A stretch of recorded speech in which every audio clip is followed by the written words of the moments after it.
in the Ad Council. News Radio 690 KTSM El Paso. Live from the KTSM AM 690 studios, it's Talk El Paso with Andrew J. Polk. Be a part of the show by calling 915-544-KTSM, 915-544-5876, or comment online on our stream at facebook.com/Talk El Paso. It's 4 p.m. Mountain Time, and that means it's time to talk El Paso with Andrew J. Polk. Thank you all so very much for joining us here for Talk El Paso, airing live on News Radio 690 KTSM. I am your host, Andrew J. Polk. Thank you for tuning in however you may be doing so, be it on air, online, live streaming through the free and reliable iHeartRadio app, or joining us over on the various social media platforms we are up on these days, facebook.com/Talk El Paso, the Talk El Paso channel over on YouTube, Twitter at Talk El Paso, or twitch.tv, Andrew J. Polk.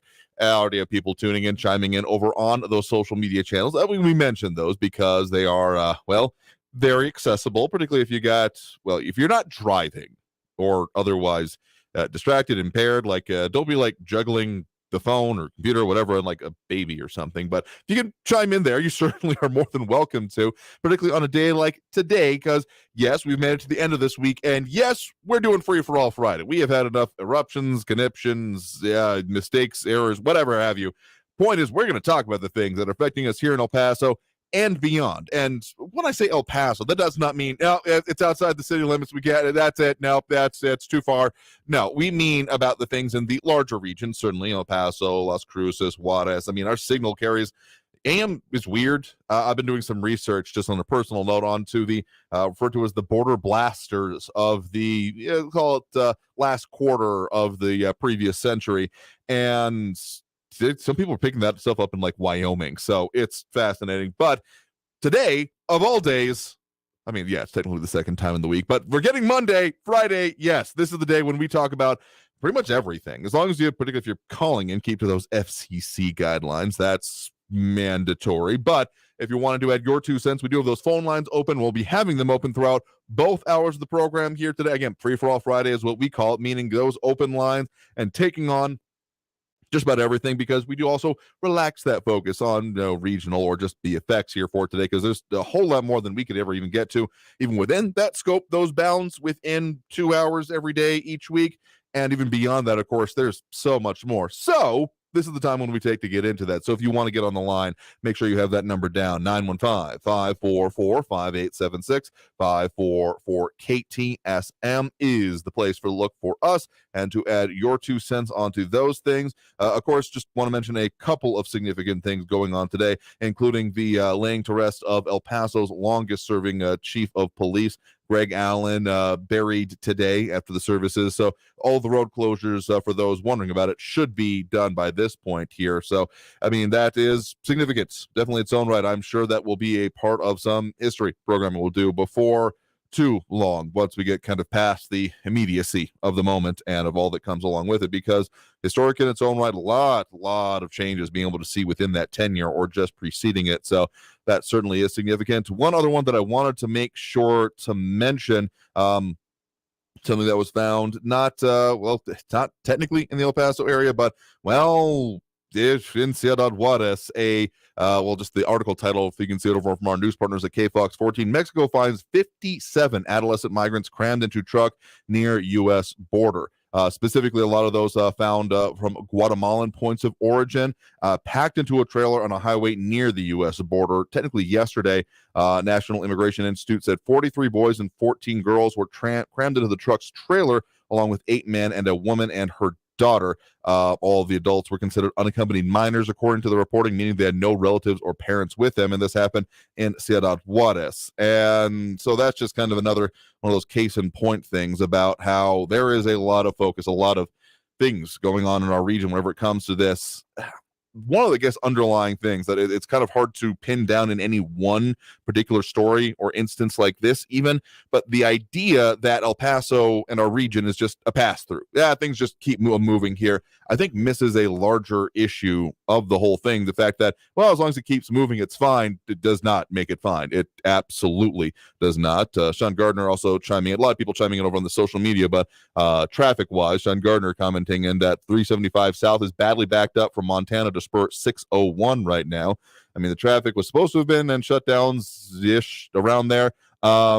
Taz says that they were supposed to be done by about 2 o'clock, but maybe not. Flaco Jimenez also chiming in over there saying that K-Fox, our news partners there, of course, posted the chief services on Facebook for anyone who wants to watch it. We have a little bit of a short report coming on that from our news partners a little bit later in the hour as per usual. But also chiming in Monica Cervantes, Austin Redfern, Robbie Flores, greetings, hola, and hello to all TGIF as well. Ida Beza Gardner there as well. Happy Free for All Friday, and Angel Rueda. So that's just a couple of table sitting and housekeeping things to take care of, but a lot of significant stuff in the region. But again, the point of today is to focus on, well, what y'all want to focus on. So let's dive into those phone calls. Again, keep that number handy, 915-544-5876, 544 KTSM. We do have Raul in the Northeast in line with us here right now. Raul, thanks for joining us.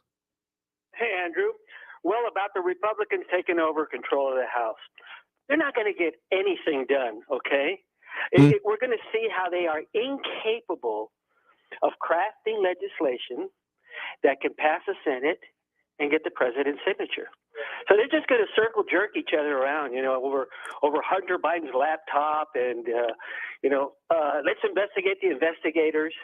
And then they have this really, really stupid idea of having a national tax of 30%. Now, get rid of the IRS. They're going to get rid of the IRS and have this 30% tax on everything that's sold. Now, for most folks, that's going to be a lot more money. Half of Americans, working Americans, first of all, don't pay taxes at all. Let's start with that, okay? And then the other half, the overwhelming majority of them paying about an average of about 10% federal income tax, and then again, a lot of those folks have their taxes taken out of their paycheck, automatic withdrawal, and a lot of them get refunds. So these politicians just aren't honest with the people about the nation's finances. With AI and computers, they can figure out how much we'd have to raise. Well, I guess the number is the deficit. That's how much more they spend than what they take in. So the deficit, but to have that national debt paid down and to carry a balanced budget, we'd have to tax those folks that have the money to tax. It's simple. A progressive income tax. The more you make, the more you pay. And the problem with this flat tax idea is that 30% of a low-income person's budget, which mostly goes for shelter and food, the basic necessities, is going to be a lot less burdensome on somebody who makes a lot of money. There's only so much you can eat, So it's just, again, indicative of the fake nature of the Republican Party. They've been fake fiscal conservatives all my life. They've run up more debt than the Democrats have. And every time they get in power, what they do is the same old playbook. Cut taxes on the rich and cut regulation on businesses and the economy. It's the same old, same old. Now they're talking about cutting, here's a different thing, though, cutting $75 billion from the defense budget. But that's because we got some Republicans now that are Putin pals over there. For all the life of the Republican Party since it's been around, it was always against the Russians.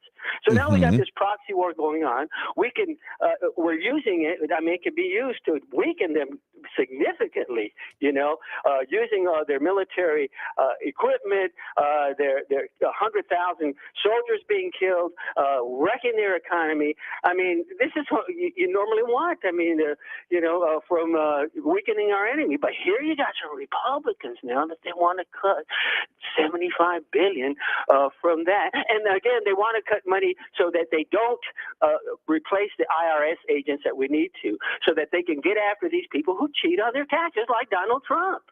The IRS fails to collect trillions of dollars over time from people who don't pay their taxes and cheat. And that's not the average Joe Blow. They're business people for the most part. They have all kinds of deductions and things that they can do. The average Joe Blow is not in that circle.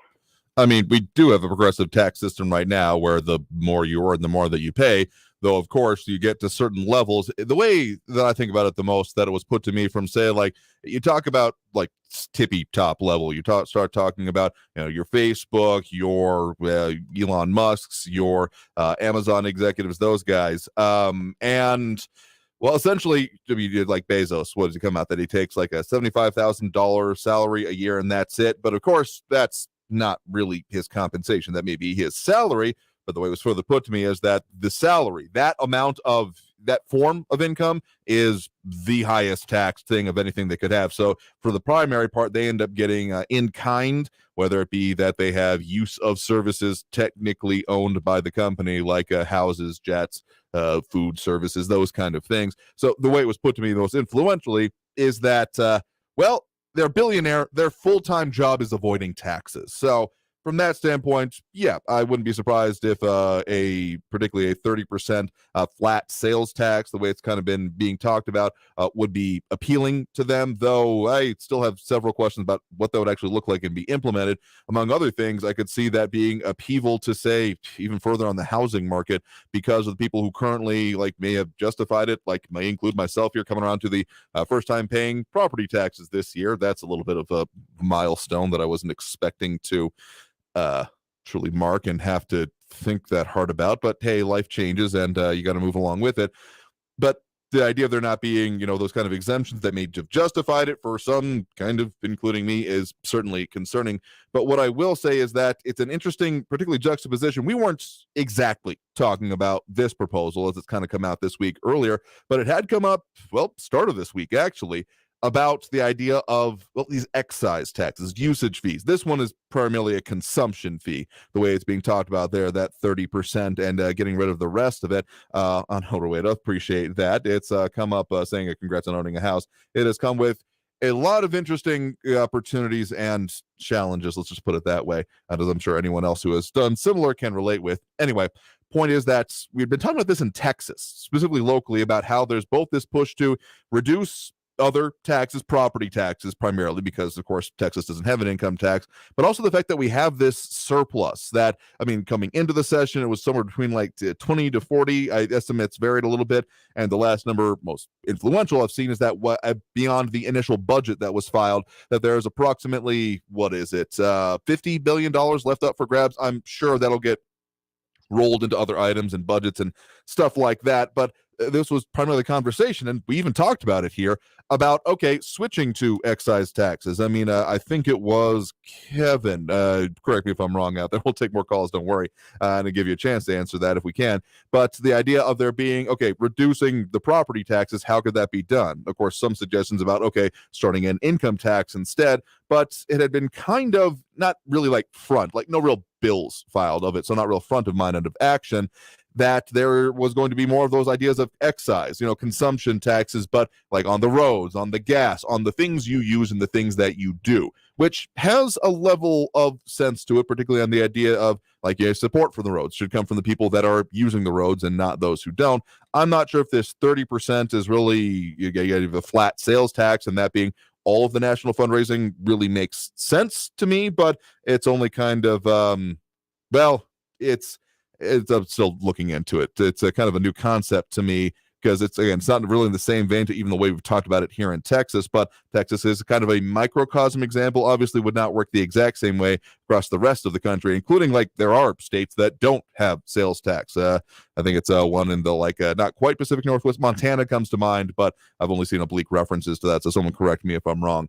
But so the idea of that coming in and being the purpose of it here, I think there's going to be a lot more debate before that goes forward. Also, of course, there is as you kind of started with, the whether or not anything will actually come out of this session of Congress is a decent question to ask. This apparently part of the backroom deal making that was this 30% thing that came with the actual putting in of Kevin McCarthy as the Speaker of the House.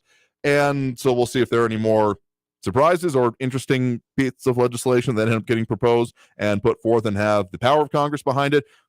But there are, of course, the other political realities, including the fact of the control, even if it is slimmer than it was coming into the session. Well, not technically. There was the announcement from the senator, former Democratic senator, now independent senator, Kyrsten Sinema out of Arizona. But, yeah, I mean, that control of the Senate and the White House in the hands of Democrats, I, at this point in time, don't see it getting much of anywhere. But the fact that it's getting moved here, you could almost see this as an Overton window exercise. That idea of you take the concept of what is acceptable in society and you put it on a flat graph. I know this is desperately simplified, but this is essentially what we're talking about here. And sure, you can put a y-axis there of, other metrics of what is considered acceptable. And the idea of there being more or less a polygonal shape within that of what is considered acceptable by society and trying to kind of push the limits, because honestly, before this week, if it weren't frankly for the discussions we have had, I would not have been considering the idea of excise or flat sales taxes. So I'm going to say that there's probably a lot more people across the country that are still coming around to even understanding the idea. So whether or not you think it's reasonable to expect it to happen this time or not, I wouldn't hold my breath or take bets on it. But what I will say is that Sean Gardner saying bicycle road tax, among other things, possibly. I mean, in North Korea, they do put license plates on bicycles, but also you definitely can't get a car there. So separate issue. Anyway, point is that I don't see this as maybe being feasible this session of Congress unless there's real other upheavals, but the idea of it being put forth and therefore maybe seeing as more viable, feasible, changed in some ways for future sessions. I guess maybe that's what I'm seeing as I'm still reading more into it. So I'm still kind of making up my mind, but at least initially, that's what I see as at least part of the purpose with this time around. Does that make sense? Yeah, and talking about those wacky Republicans, that George Santos, he is the Republican Party now. The party without any shame, sin vergüenzas. To have that guy who lied all over the place to be on these committees and then kick other people off, who were doing good jobs, but it's revenge time. That's just what it's all going to be about. And if Trump wins, it's all going to be about revenge. But he's not going to win. That's not going to happen anyway. I'm not really worried about that. He's going to be an indicted. He's going to be Mr. Defendant for life. He's living the best life he can in retirement, isn't he?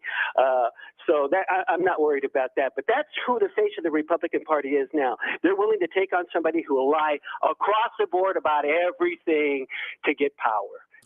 I mean, I can't say there's much defense of having George Santos around anymore here. I mean, I think we all should have been very proud of him being the first man on the moon. Is that one of the things? Any case, I mean, yeah, it's almost a total clown shoes example, but this is one of those problems with having political expediency being the guiding light as opposed to, I mean, just the idea of, well, we got to get something done. Just anyway.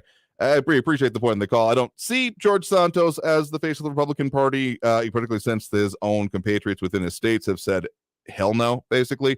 But until there is some action coming out from the national legislature, I mean, they're still letting political expediency rule that, which I cannot think of many examples, if any at all, really concretely, where that has been a overall good or good in the long run. Maybe we've lucked into it, but anyway, appreciate the point in the call. Let's go ahead and take that next break right now to come back into it. Sean Gardner is saying this is a local issue show. We usually are, but it's Friday. We're getting into all of this here and all of the issues. And if you actually want to discuss, talk about things, so much the better. So taking that next break right now, coming back, getting more calls on the line and more comments that come along with it. A lot of stuff going on the social media that will keep mentioning some of this here. But also, if you want to get on the line, that number to call is 915-544-5876, 915-544-KTSM.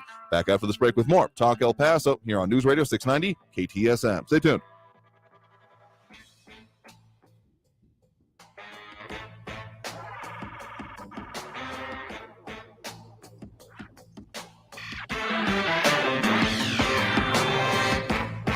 Traffic all day. News Radio 690. I-10 westbound is slow with stop-and-go traffic from Hawkins to the 54 Patriot, 12-minute delays. That's due to a 4-vehicle accident that is also blocking the exit ramp, I-10 westbound at Reynolds. Eastbound Montana is slow from McRae out to Zaragoza with 12-minute delays, and heavy congestion on the 54 Patriot southbound at the 10 has exit 21A, the right interchange ramp, blocked. Gary Edwards, El Paso traffic. Winning $1,000 incites all kinds of emotions. Are you kidding? No way. What to do with it is up to you. We're going to Key West, that's it. What are you, nuts? We're going to Atlantic City. Listen for your chance to win $1,000 with inflation compensation. Listen for your chance to win $1,000 every hour from 9 a.m. to 5 p.m. Enter the nationwide keyword at ktsmradio.com for your chance to win. Brought to you by Sunland Park, Chrysler Dodge Jeep Ram, where buying a car is fun. This report is sponsored by the Truth with Lisa Booth podcast. Lisa Booth, the race for RNC chair is underway. We'll talk to constitutional law attorney Harmeet Dillon about why she is challenging incumbent Ronna McDaniel. Listen to the Truth with Lisa Booth every Monday and Thursday, but you can listen throughout the week on the iHeartRadio app, Apple Podcasts, or wherever you get your podcasts. Hey, Sean Hannity here from my friends at Lone Star Transfer. If you felt like booking your timeshare was difficult in the past, you know it's recently been almost impossible. Now, most clients are shocked to learn that their timeshare is now available to the public, and that severely limits booking options. Many owners have also reached out, and they're upset that their yearly dues have nearly doubled during the maintenance fee season. Now, for well over a decade, our friends at Lone Star Transfer, a family-owned company, they have had the pleasure of helping thousands and thousands of people legally and permanently get out of their never-ending timeshare fees. Now, Lone Star Transfer guarantees the release of all liability to your timeshare in writing and in a specific time frame. So start the new year off right. Call my good friends for a free, no-obligation consultation. Write this down. It's 833-594-0075. 833-594-0075. They're online at LoneStarTransfer.com. Hey, Texas! This time of year is all about coming together and enjoying time-honored holiday traditions or starting your own. This winter, make sure your fellow Texans, especially those with a serious mental health condition, know how to stay informed and protected from increased COVID-19 risks associated with serious mental illness. Getting vaccinated is pro-Texan protection against COVID-19. Visit www.vaccines.gov/search to find a vaccine provider near you. Hi, this is Joe Cordell with the law firm Cordell & Cordell. When the prospect of divorce becomes a reality, you need a partner that you can count on. If you're a man in this situation, consider contacting Cordell & Cordell. We've helped men navigate complex legal matters for 30 years. Contact Cordell & Cordell to schedule an appointment with one of our firm's Dallas-Fort Worth area attorneys, a partner men can count on. Offices in Dallas, Fort Worth, and St. Louis. Online at CordellCordell.com. That's CordellCordell.com. El Paso's News Radio 690 KTSM. Live from the KTSM AM 690 studios, it's Talk El Paso with Andrew J. Polk. To be a part of the show, follow on Facebook at facebook.com/Talk El Paso. Now here's your host, Andrew J. Polk. Thank you all so very much for joining us here for Talk El Paso, airing live on News Radio 690 KTSM. I'm your host, Andrew J. Polk. Thank you for tuning in, however you may be doing so. Be it on air, online, live streaming through the free and reliable iHeartRadio app, or over on our various social media pages. Facebook.com/Talk El Paso is more or less the main one, but you can find us in a bunch of places under similar names, Talk El Paso or Andrew J. Polk, on other Facebook channels as well, YouTube, Twitter, and Twitch.tv. So however works for you. A lot of people chiming in there. A few in the comment stream most recently: Kay Green, Sean Gardner, James Radcliffe, Patriot Chick, Eric McNabb, Joey Carlson. Who else? Say James Radcliffe already. Dropping those likes and reacts. So let's put it that way. Particularly over on the Facebook. Matt Olson, Flaco Jimenez, Robbie Flores, Monica Cervantes, Ida Beza Gardner, and Angel Rueda. Appreciate that. A lot of conversations. Bernadette Vandecole there as well. Good afternoon. It's Friday. Appreciate that there. And I mean, yeah, we get into the subjects here. So for those unfamiliar or unclear on the concept, we're talking about things, and we're going to talk about just about anything today. I mean, if you're willing to have a discussion with me, and actually like back and forth tends to work out better than not. Just a pro tip for you. But otherwise, yeah, this is the free-for-all show. So we'll take on all the subjects, all the topics. I mean, probably politics are related. Just going to say that. But otherwise, if you got stuff that you want to mention here, as long as you keep it clean, so to speak, FCC wise. Anyway, you got that phone line open, of course, 915-544-5876, 544-KTSM. And of course, the comments going on, as I mentioned there, keep those going up. I can pop some of those up on screen for those watching over in social media land. And just as a reminder there, you can always go back and catch our previous episodes if you all find us over there. Anyway, let's go. And we got Taxman from the Beatles being posted there. That's the kind of thing that's very appropriate for Friday. Let's just put it that way. But delving back into those phone lines, we do have Andrew on the west side here with us right now. Andrew, thanks for joining us. Yes, thank you very much, Andrew. Have you recently heard about the ATF's new regulation concerning not bump stocks, I'm sorry, but Pistol braces? arm braces? Yes, I have. Yes. Well, it's either 40 million people are gonna. That's the estimated amount that are out there that have been sold. Either 40 million people are going to either have to register their firearms, destroy them, fix them so they cannot be used with the arm brace, or turn them into the VATF, or register them, or become criminals.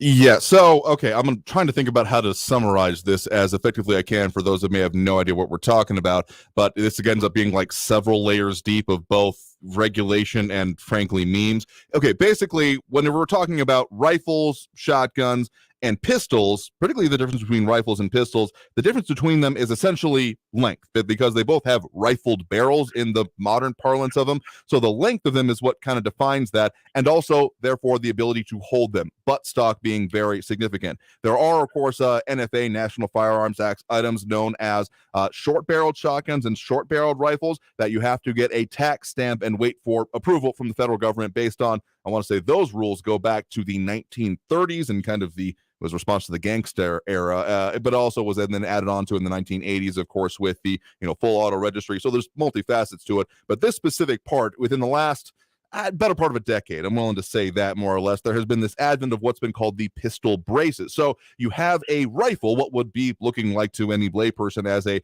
standard rifle platform, but doesn't meet the length requirements, under 16 inches, I believe, of barrel length and or total length of pull, 28 inches, if I'm not mistaken.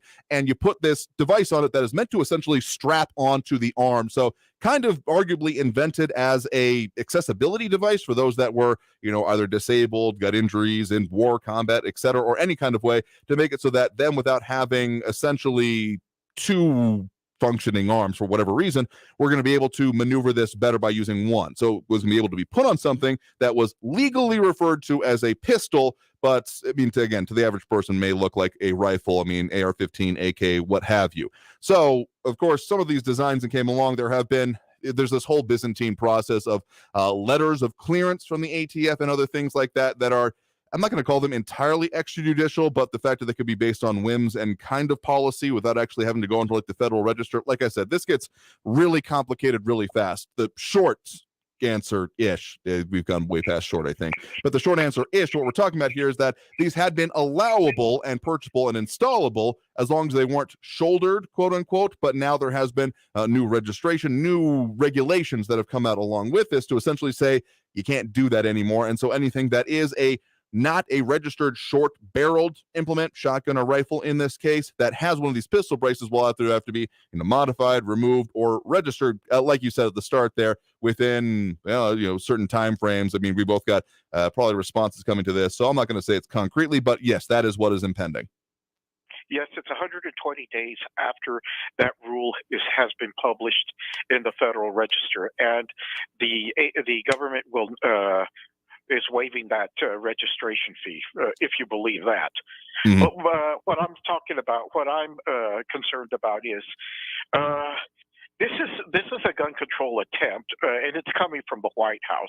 It's one easy step that they can take because ATF can determine the rules based on the Gun Control Act of 1968.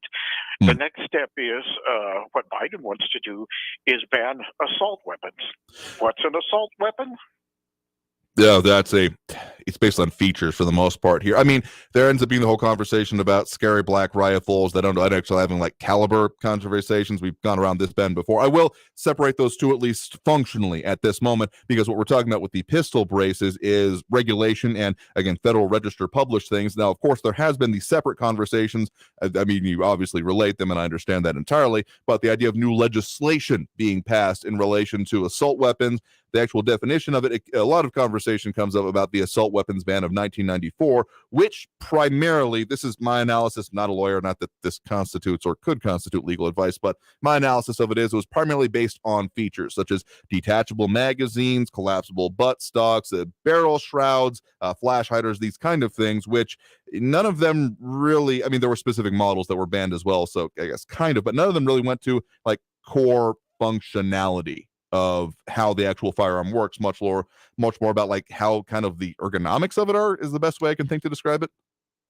That is correct. That is correct. So basically, you could have a Glock 17 and in 9mm, but if you have a car arms, I believe 2000, which is also a 9mm, and because it has a pistol grip on it, that would be illegal under the proposed assault weapons ban. Yeah, I mean, again, that we see that conversation coming around the bend again. I would kind of put this, I guess, maybe in the same way as, well, frankly, the last topic brought up by the previous caller on the idea of that flat excise or sales tax in that case, of probably not in this Congress, because well, there have been previous things that have been tried to push through with, like, say, the budget reconciliation. I mean, there's more technicalities that could be happening here and maybe more chicanery than I could truly evaluate. But I'm going to say that it being tried to pass through that way and therefore not going through, say, full House votes, I'm going to call that not likely, if or possible, at this point in time. I agree with you. Well, you have Biden, who's a buffoon in the White House, who says he's a supporter of the Second Amendment. This is a guy who said best way to defend yourself is with a double-barrel shotgun and fire 2 shots in the air. Well, what goes up must come down, and I guess he's totally ignorant of the fact that falling shrapnel like that could land in somebody's head and really, really ruin their day, even cause death.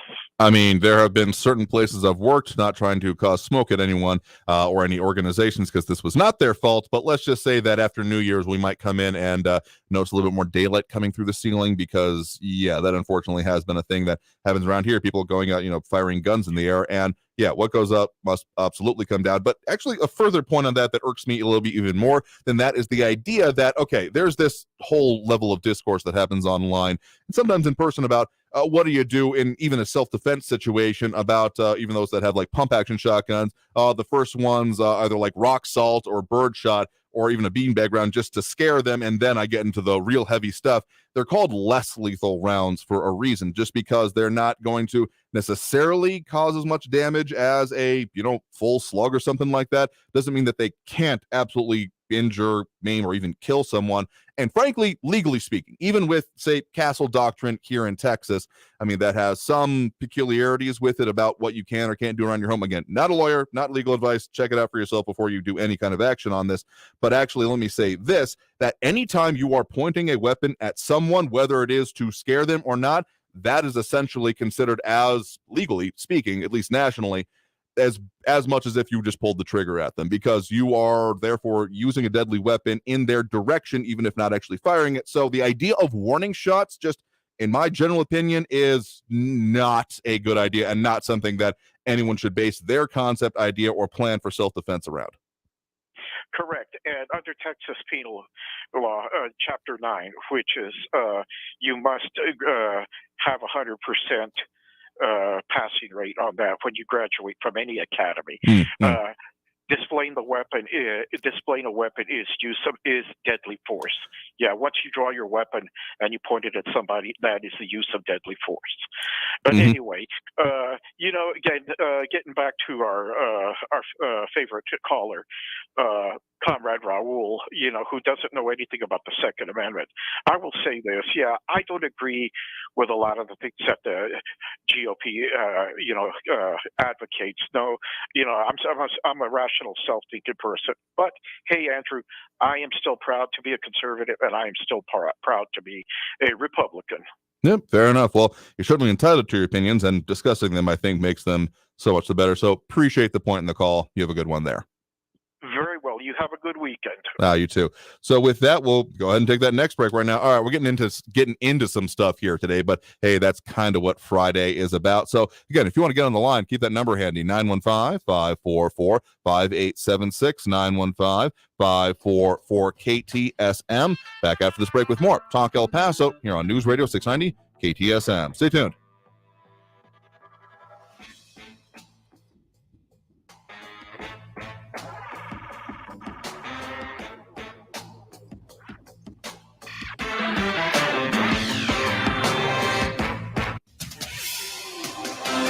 Paso's News Radio 690 KTSM. Hello, I'm Erica Castillo with this KFOX 14 News Update. The city of El Paso said goodbye to El Paso Police Chief Greg Allen today. El Paso Police lined up outside a funeral home in the Lower Valley to escort the body of the late police chief this morning. Allen's funeral procession drove by the Mission Valley Patrol Station on Zaragoza so officers could give their final salute. This is important because Mission Valley Patrol is where Allen was once a lieutenant. The hearse carrying the chief arrived at Abundant Church in the Lower Valley for funeral services. Then dozens of law enforcement agencies lined up along Montana as the funeral procession passed by to the chief's final resting place, where he was buried at Evergreen East Cemetery with police honors, a 21-gun salute, and the presentation of the flag. And Canutillo Middle School was placed on lockdown as a precautionary measure this morning after reports of an unidentified person on campus. Canutillo ISD officials say a visitor to the school failed to wear the visitor badge, which triggered a report of a suspicious person. Officials say there was actually no threat reported. I'm Erica Castillo with this KFOX 14 News Update. News Radio 690. Traffic all day. I-10 westbound is slow with stop-and-go traffic from Hawkins to the 54 Patriot, 12-minute delays. That's due to a 4-vehicle accident that is also blocking the exit ramp, I-10 westbound at Reynolds. Eastbound Montana is slow from McRae out to Zaragoza with 12-minute delays, and heavy congestion on the 54 Patriot southbound at the 10 has exit 21A, the right interchange ramp, blocked. Carrie Edwards, El Paso traffic. From the KFOX 14 Severe Weather Center, I'm Chief Meteorologist Brad Montgomery. Not as cold as last night, but still a cold one for tonight. Lows getting down into the 20s and 30s heading out this evening. Once again, you do want that coat or jacket. Milder weather, though, returning just in time for the weekend. We're looking at lower to mid 60s. Breezy conditions on Saturday. Highs around 65 for your Sunday. From the KFOX 14 Severe Weather Center, I'm Chief Meteorologist Brad Montgomery. This report is sponsored by Jackson Hewitt. Jackson Hewitt gets you your biggest tax refund guaranteed, plus a chance to double your refund or win weekly prizes with their Double Your Refund sweepstakes. File your taxes on the double. No purchase necessary. U.S. residents 18 or older who file a 2022 federal tax return. Ends 4/2/23. I'm Martin Hoke, the inventor of Navage Nasal Care, and I love Navage. I've told you about how your nose is the body's air filter, that Navage's powered suction will help flush out allergens, viruses, mucus, and germs, and that Navage will help you breathe better. But what do other people say about Navage? Like Tara, quote, "My doctor wanted me to do saline rinses for my allergies, but I've never been able to successfully use a neti pot. Navage uses suction power, so it's foolproof. There are nights when I'll have particularly bothersome allergies. I'll bust it out, and the results are immediate. It's such a relief. It's become a lifesaver," unquote. She's one of over 100,000 online reviews praising Navage, the all-natural solution trusted by over 3 million people to help you breathe better, sleep deeper, snore less, and stay healthier without drugs. Navage is available at Walmart, CVS, Walgreens, Target, Rite Aid, and online. Navage, Navage, clean nose, healthy life. El Paso Children's Hospital is excited to welcome Dr. Jonathan Chow, ENT, and Dr. Amanda Chow, audiologist, to our new pediatric ear, nose, and throat clinic, where we will now offer cochlear implants. Serving a 350-mile radius, there's only one El Paso Children's Hospital. Coming up on the Ben Ferguson podcast, Hunter Biden, while addicted to drugs, hooking up with prostitutes, was living in Daddy's house, where the classified documents were being stored. So were the Chinese visiting him? I'll explain exactly who may have been in that house. Download the Ben Ferguson podcast now. This report is sponsored by the Ben Ferguson podcast. Weather and traffic info. You need it? We have it. Traffic and weather all day. Stay informed. News Radio 690 KTSM. News Radio 690 KTSM. Live from the KTSM AM 690 studios, it's Talk El Paso with Andrew J. Polk. To be a part of the show, call 915-544-KTSM or follow on Facebook at facebook.com/Talk El Paso. Now here's your host, Andrew J. Polk. Thank you all so very much for joining us here for Talk El Paso, airing live on News Radio 690 KTSM. I'm your host, Andrew J. Polk. Thank you for tuning in however you may be doing so, be it on air, online, live, streaming through the free and reliable iHeartRadio app, or joining us over on the various social media pages, whereupon these days, facebook.com/Talk El Paso, the Talk El Paso channel over on YouTube, Twitter at Talk El Paso, or twitch.tv, Andrew J. Polk. Oh, never more than a day than a Friday does the Thunderdome of comments best exemplified over in our sections there. Again, you can comment on most of those. Again, Twitter's more of like a DM, tweet reply kind of thing. We can't put it up on screen like we do others, but like Stephen Christopher, wonder who he's referring to here, saying still rent free, and others clarifying, yeah, it's free for all Friday. Interesting one coming over from Trito Sack over on the YouTube channel saying, technically only the military have access to assault rifles. An assault rifle technically must have a select fire switch that enables both automatic burst fire and semi-automatic operation. And civilians continuing on don't have access to those. The definition that I always worked on here is more or less that the definition technically, what I talked about earlier was legally speaking, because the way it's been put forth in, like, say, the assault weapons ban of 1994 was, that's what the features I was talking about there. But the way I kind of thought about it, well, doctrinally, if you want to go that way, is a select capable fire intermediate cartridge firearm that can take a detachable box magazine.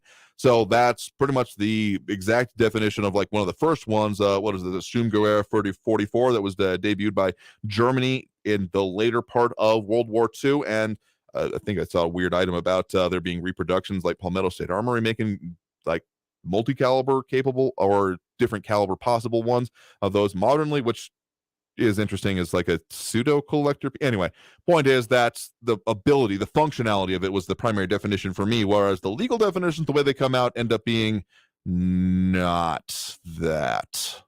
Anyway, again, it's the whole idea of the amount of memes I've seen where it's like a scary black rifle and it ends up being like a 22 versus a standard hunting rifle, and it's like, an M1 Garand, which was literally a weapon of war, but it doesn't look like a scary black rifle.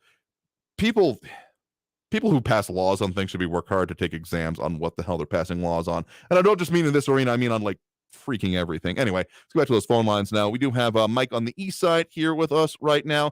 Mike, thanks for joining us.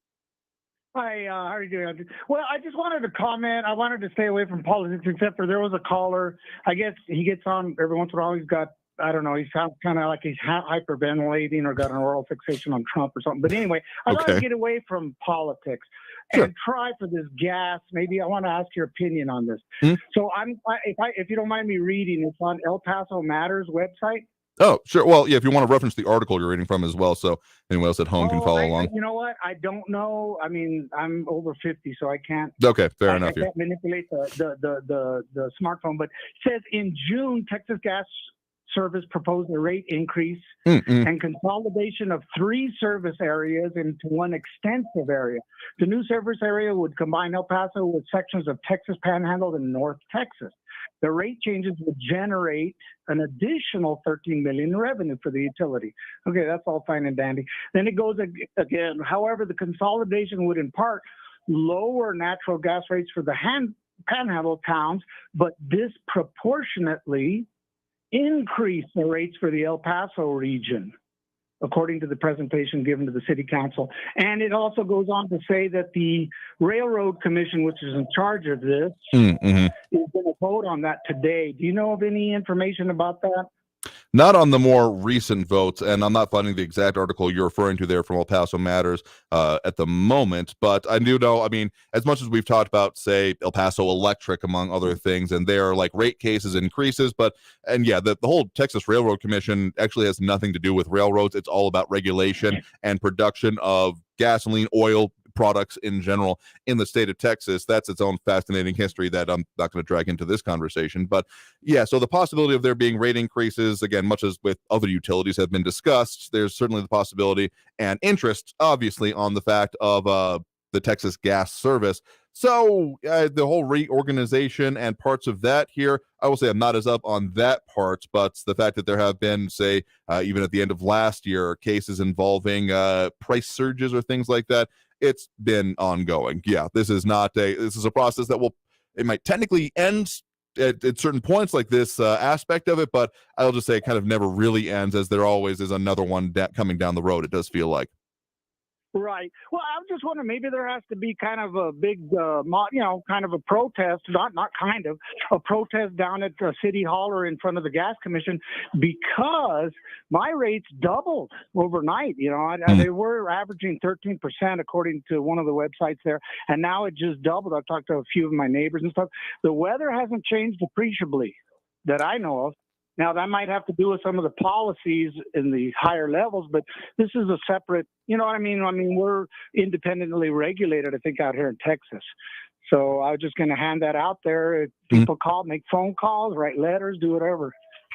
Yeah, I will. Okay, my general perspective on how this is more El Paso electric based, but also, it includes this as well, is that there often will be, okay, there is a rate increase suggested or reorganization. We also got like a smart meter on the electric side, smart meters and stuff like that coming along. So there's always something happening, something going on. They will then have to go before regulators. There is different regulation here locally. Or Texas-wise, I should say, but they still have to go through a process, and they'll go through that. Local governments, agencies, etc., will object at some level or some version of it.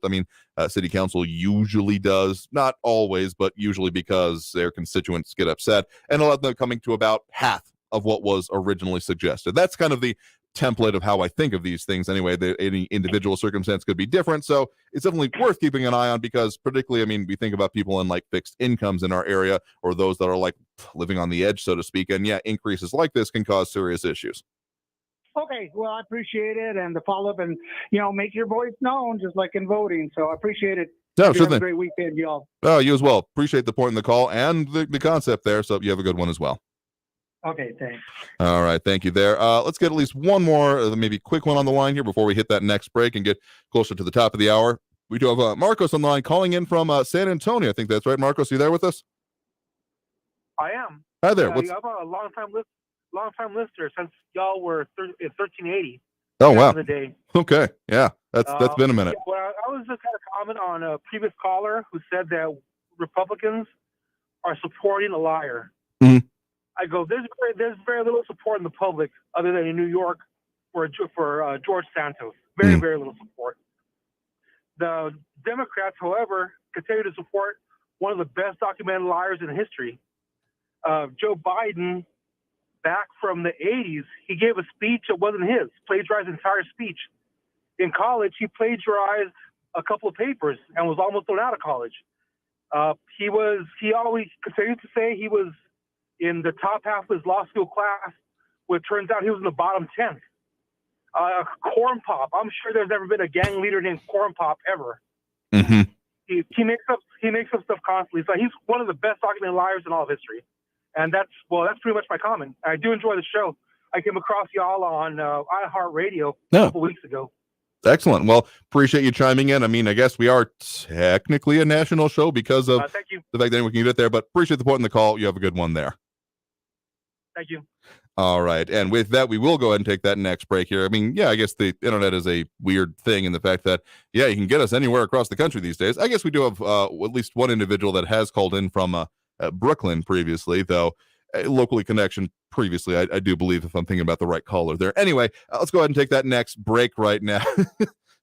Anytime someone says Corn Pop, yeah, that is exactly what enters my head, saying, aren't Corn Pops a brand of cereal? It was a pretty good one back in the day. I don't buy that kind of cereal much anymore, but maybe now I'm going to have to go out and get a box and be shocked at the price, I'm sure. Anyway, let's take that next break right now. Coming out of this break, we got more calls, more comments, more everything that we do, and trying to get more on the comments here as well, as we'll probably have a short segment coming out of this. So if you want to call in, remember that number to do so, 915-544-5876, 915-544-KTSM. Back after this break with more Talk El Paso here on News Radio 690 KTSM. Stay tuned.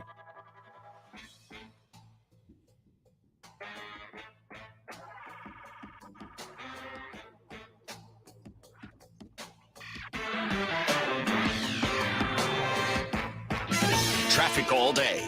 News Radio 690. That earlier crash on the I-10 westbound at Reynolds is cleared. All lanes are back open, but I-10 westbound still slow. Hawkins to the Patriots, a 12-minute delay, mostly bumper to bumper. Slow traffic on Zaragoza, north and southbound, from the Loop to Montana Avenue with 8-minute delays. And there's an accident blocking the left lane of the southbound CD lanes on the 54 Patriot at Trowbridge. Carrie Edwards, El Paso traffic. This report is sponsored by Jackson Hewitt. Jackson Hewitt gets you your biggest tax refund guaranteed, plus a chance to double your refund or win weekly prizes with their Double Your Refund sweepstakes. File your taxes on the double. No purchase necessary. U.S. residents 18 or older who file a 2022 federal tax return. Ends 4/2/23. Hey, El Paso, Ivan Ochoa, General Manager from Sunland Park Chrysler Dodge Jeep Ram Fiat. Thank you, El Paso and surrounding areas, for helping us be El Paso's #1 volume dealer in new Chrysler, Dodge, Jeep, and Ram sales in 2022. Our goal is to ensure that everyone gets the best deals and exceptional trade-in offers so we can be #1 again in 2023. Trade in and trade up for less during the Start Something New sales event at Sunland Park Chrysler, Dodge, Jeep, Ram, Fiat. For a limited time, get super low 2.9% APR for 72 months on new 2022 Ram trucks. Super low 1.9% APR on 2023 Jeep Grand Cherokees and get $3,000 off MSRP. Plus, we have a huge selection of new Dodge Chargers and certified pre-owned vehicles with the best prices in town. Worried about your trade or credit? Don't sweat it. Our lenders will push to approve your credit, even if your credit is less than perfect. Trade in and trade up for less at Sunland Park Chrysler, Dodge, Jeep, Ram, Fiat. Where buying a car is fun at I-10 and Sunland Park Drive or online at sunlandparkdodge.com. Estamos en tu esquina, El Paso. El Paso Strong. Includes factory rebate and dealer discount plus TTNL. 2.9% APR is $15.15 per thousand finance. All select vehicles with approved credit. Offers not combined. Why do you buckle up when you get in your truck? Maybe you do it to get home safely to your loved ones, or because you take your job as a professional driver seriously, or because you want to follow the law to stay safe. Remember, it doesn't matter how long you've been driving, or even if it's a quick trip. Wear your seatbelt to stay safe on the road. Learn more at www.sharetheroadsafely.gov. That's www.sharetheroadsafely.gov. And remember to buckle up when you get behind the wheel. Paid for by FMCSA. Hey, Texas, did you know that individuals living with serious mental illness are more susceptible to severe COVID-19? Visit covidvaccine.texas.gov for vaccination resources to help reduce the risk and keep yourself and your fellow Texans informed and protected this holiday season. Stay healthy, Texas. Attend the El Paso Gun Show this weekend, January 28th and 29th at the Forum Ballroom, 3800 Maddox, El Paso, Texas. See dealers selling the finest in modern guns, custom knives, ammo, scopes, rifles, shotguns, and much more. Buy, sell, and trade at the El Paso Gun Show this weekend, January 28th and 29th at the Forum Ballroom, 3800 Maddox, El Paso, Texas. Get $2 off admission. For more information, go to azgunradio.com. Coming up on the Ben Ferguson podcast, Hunter Biden, while addicted to drugs, hooking up with prostitutes, was living in Daddy's house where the classified documents were being stored. So were the Chinese visiting him? I'll explain exactly who may have been in that house. Download the Ben Ferguson podcast now. News Radio 690 KTSM El Paso. Live from the KTSM AM 690 studios, it's Talk El Paso with Andrew J. Polk. To be a part of the show, call 915-544-KTSM or follow on Facebook at facebook.com/Talk El Paso. Now here's your host, Andrew J. Polk. Thank you all so very much for joining us here for Talk El Paso, airing live on News Radio 690 KTSM. I am your host, Andrew J. Polk. Thank you for tuning in, however you may be doing so, be it on air, online, live streaming through the free and reliable iHeartRadio app, or joining us over on the various social media pages we are up on these days, facebook.com/Talk El Paso, the Talk El Paso channel back on YouTube, Twitter at Talk El Paso, or twitch.tv, Andrew J. Polk. I'm laughing because people are doing the price check on the box of corn pops here. I never should have doubted you all. I didn't exactly, but I don't know why I thought that this wouldn't happen. Anyway, we got phone calls on the line. We got more comments coming in, and I mean, Facebook, YouTube, Twitter, and Twitch, all of those here are definitely going quite a long way there. We'll have to take that next quick break right now, just kind of touching base and back out of it. So phone lines are full up, but if you want to keep that number handy, because when one call ends, another begins, which sounds way more philosophical than I intended to, 915-544-5876, 544-KTSM. Back after this quick break, top of the hour news, and getting back at it here on News Radio 690 KTSM. Don't go anywhere. Traffic all day. News Radio 690. That earlier crash on the I-10 westbound at Reynolds is cleared. All lanes are back open, but I-10 westbound still slow. Hawkins to the Patriots, a 12-minute delay, mostly bumper to bumper. Slow traffic on Zaragoza, north and southbound, from the Loop to Montana Avenue with 8-minute delays. And there's an accident blocking the left lane of the southbound CD lanes on the 54 Patriot at Trowbridge. Kerry Edwards, El Paso traffic. Paid for by government.com. Did you hear? A recent stash of $10 gold Liberty coins from the 1800s has been found. These gorgeous gold coins coins are as bright and shiny as the day they were struck in the late 1800s, and less than 50 of these gold coins are available. Coin experts are calling this gold find an incredible opportunity. Call 1-800-456-2466, and you are guaranteed a $10 gold Liberty coin minted by the U.S. Mint in the 1800s. But with extremely limited availability, you must call now. These gold Liberty coins from the 1800s are still in uncirculated condition. That is history you can hold in your hand. To learn more, call 1-800-456-2466. Call now, and you'll receive a free American Coin Collector's Bonus Package, a $40 value, free with every order. Call 1-800-456-2466 now to secure your $10 gold Liberty coins dated from the 1800s before they sell out. That's 1-800-456-2466. Stay informed at KTSMradio.com. News on the hour and the half. Traffic and weather all day. News Radio 690 is KTSM AM El Paso, an iHeart radio station. NBC News Radio, I'm Brian Shook. The video involving the beating death of Tyree Nichols is being released soon. The death of Nichols at the hands of Memphis police is hitting close to home in Minneapolis. Law enforcement experts have drawn comparisons to the murder of George Floyd in 2020. In a statement, Minneapolis Police Chief Brian O'Hara said one difference is there seems to be a real appetite for prosecutors and police departments to hold police accountable when they've exceeded the bounds of the law. Nichols' mother is calling for peaceful protests. Rayvon Wells was speaking at a candlelit vigil in Memphis last night. I don't want us burning up our cities, tearing up the streets. The White House says President Biden spoke with Nichols' mother and stepfather to express his condolences. 2 men are being sentenced for their connection to pepper spraying a U.S. Capitol police officer who died the day after the January 6th riot.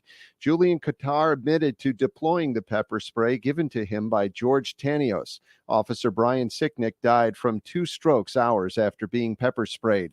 Qatar was sentenced to more than 6 years in prison. Comedian Jay Leno is recovering from more injuries after working on one of his vintage vehicles. Daniel Martindale reports. Leno tells the Las Vegas Review-Journal he got knocked off his 1940 Indian motorcycle while testing it on January 17th. He suffered a broken collarbone, 2 cracked ribs, and 2 cracked kneecaps. Leno says he didn't see a wire strung across a parking lot and was clotheslined and knocked off his bike. Leno was hospitalized in November after suffering severe burns while working on his 1907 white steam car. He is scheduled to return to Las Vegas in March, headlining the Encore Theater for the first time. Wall Street is closing with stocks higher to end the week. At the closing bell, the Dow gained 28 points to 33,978. You're listening to the latest from NBC News Radio. The mother of one of the University of Idaho students stabbed to death in November says she's shocked that the attorney who was representing her is now defending her daughter's accused killer. Michael Kastner reports. Karen Northington is facing felony drug charges in Idaho and had been represented by the Kootenai County Public Defender's Office. Early this month, the chief public defender withdrew as Northington's attorney and was assigned to defend the former Washington State University graduate student accused of killing Northington's daughter, 20-year-old Xana Kernodle. The 28-year-old man from Pennsylvania is also charged with murdering 20-year-old Ethan Chapin and 21-year-olds Madison Mogan and Kaylee Gonsalves. Southern California is still drying out from weeks of heavy rain. Despite that, forecasters say another storm is arriving as early as tomorrow and lasting into Monday. The National Weather Service expects up to an inch of rain to fall in the local foothills. Smaller totals are forecast for the basins. Less than a foot of snow will likely fall above the 4,500-foot level. The race for mayor in Chicago continues to intensify. Perry Williams reports. A radio forum took place last night where Mayor Lightfoot and Congressman Jesus Chuy Garcia had a war of words concerning public safety. Congressman Garcia was the original defunder. In 2011, he started his time as Cook County Commissioner by slashing the sheriff's budget. The difference between my plan and the mayor's plan is that it recognizes that we need new leadership in the police department. A virus spreading in the Pacific Ocean could be deadly to whales and dolphins. Researchers say the beaked whale circovirus was recently found in 10 dolphins and whales across the Pacific, and the majority of the cases are near the Hawaiian Islands. Circovirus can also be deadly to pigs, birds, and dogs. Brian Shook, NBC News Radio. Now your chance to win $1,000. Just enter this nationwide keyword on our website. Green. That's green. Enter it now. This report is sponsored by the Ben Ferguson Podcast. Coming up on the Ben Ferguson Podcast, Hunter Biden, while addicted to drugs, hooking up with prostitutes, was living in Daddy's house where the classified documents were being stored. So were the Chinese visiting him? I'll explain exactly who may have been in that house. Download the Ben Ferguson Podcast now. This is Ronnie Lowenfield, Casa Buick GMC. Listen to this. Casa Buick GMC starts the year with December's record-breaking sales incentive. The 100% sales tax offer continues, and it's on right now on every new Buick SUV and every GMC truck and SUV. 2022 GMC Sierra Elevation, $50,135 after all tax savings and factory cash. 2023 Buick Encore GX, $26,035. 2022 Buick Envision, $33,690. GMC, we are professional grade. Only at Casa Buick GMC. Yeah. Sales tax Casa discount equal to 6.25% of MSRP value. Follow the Bible in a Year with Jack Graham podcast today. Begin your New Year's resolution with the Bible and see why millions have already started Bible in a Year with Jack Graham. This podcast was created to help you solidify your faith as you experience the story of the Bible through live action recordings and emotional orchestral music. Listen to Bible in a Year with Jack Graham on the iHeartRadio app or wherever you get your podcasts. I spent a lot of time in the garage, but even more time in the rain and mud. In 95, I helped tow your moving trailer. And in 09, it was sparks from me, your chains, dragging behind your truck that accidentally started a wildfire. Spark a change, not a wildfire. Visit SmokeyBear.com, brought to you by the U.S. Forest Service, your state forester, and the Ad Council. Only you can prevent wildfires. El Paso's News Radio 690 KTSM. Live from the KTSM AM 690 studios, it's Talk El Paso with Andrew J. Polk. To be a part of the show, call 915-544-KTSM or follow on Facebook at facebook.com/Talk El Paso. Now here's your host, Andrew J. Polk. Thank you all so very much for joining us here for Talk El Paso, airing live on News Radio 690 KTSM. I am your host, Andrew J. Polk. Thank you for tuning in, however you may be doing so, be it on air, online, live streaming through the free and reliable iHeartRadio app, or joining us over on the various social media pages we are up on these days. Facebook.com/Talk El Paso, the Talk El Paso channel over on YouTube, Twitter at Talk El Paso, or Twitch.tv, Andrew J. Polk. However, if you're able to tune in, see us, make your comments, or even call in, because we do have that phone line open, if full up at the moment, but it will be available as soon as we get more space on there, 915-544-5876, 544-KTSM. Not neglecting the comments either, but including, let's just say, interesting conversations about breakfast cereal, or getting out of that territory, maybe Twitter saying they need to make a Mexican version of corn pops with real maseca and chili. I think we're getting out of breakfast cereal territory there. I'm not saying it's bad. I'm just saying I don't know if I would put milk in a bowl and just eat that by the spoonful. But hey, you do you. Absolutely something that you could do for yourself there. Anyway, if you want to chime in over on the social media, you're more than welcome to. But of course, those phone lines, let's go back into those here now as we have more interesting comments and such coming in. Let's go ahead and get back to that right now. We do have Frankie and Messia on the line with us here right now. Frankie, thanks for joining us.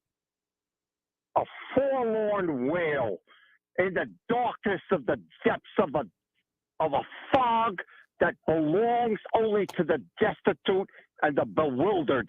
And I speak of that call that you got from Awful Andrew, who says that he is proud to be a conservative and a Republican.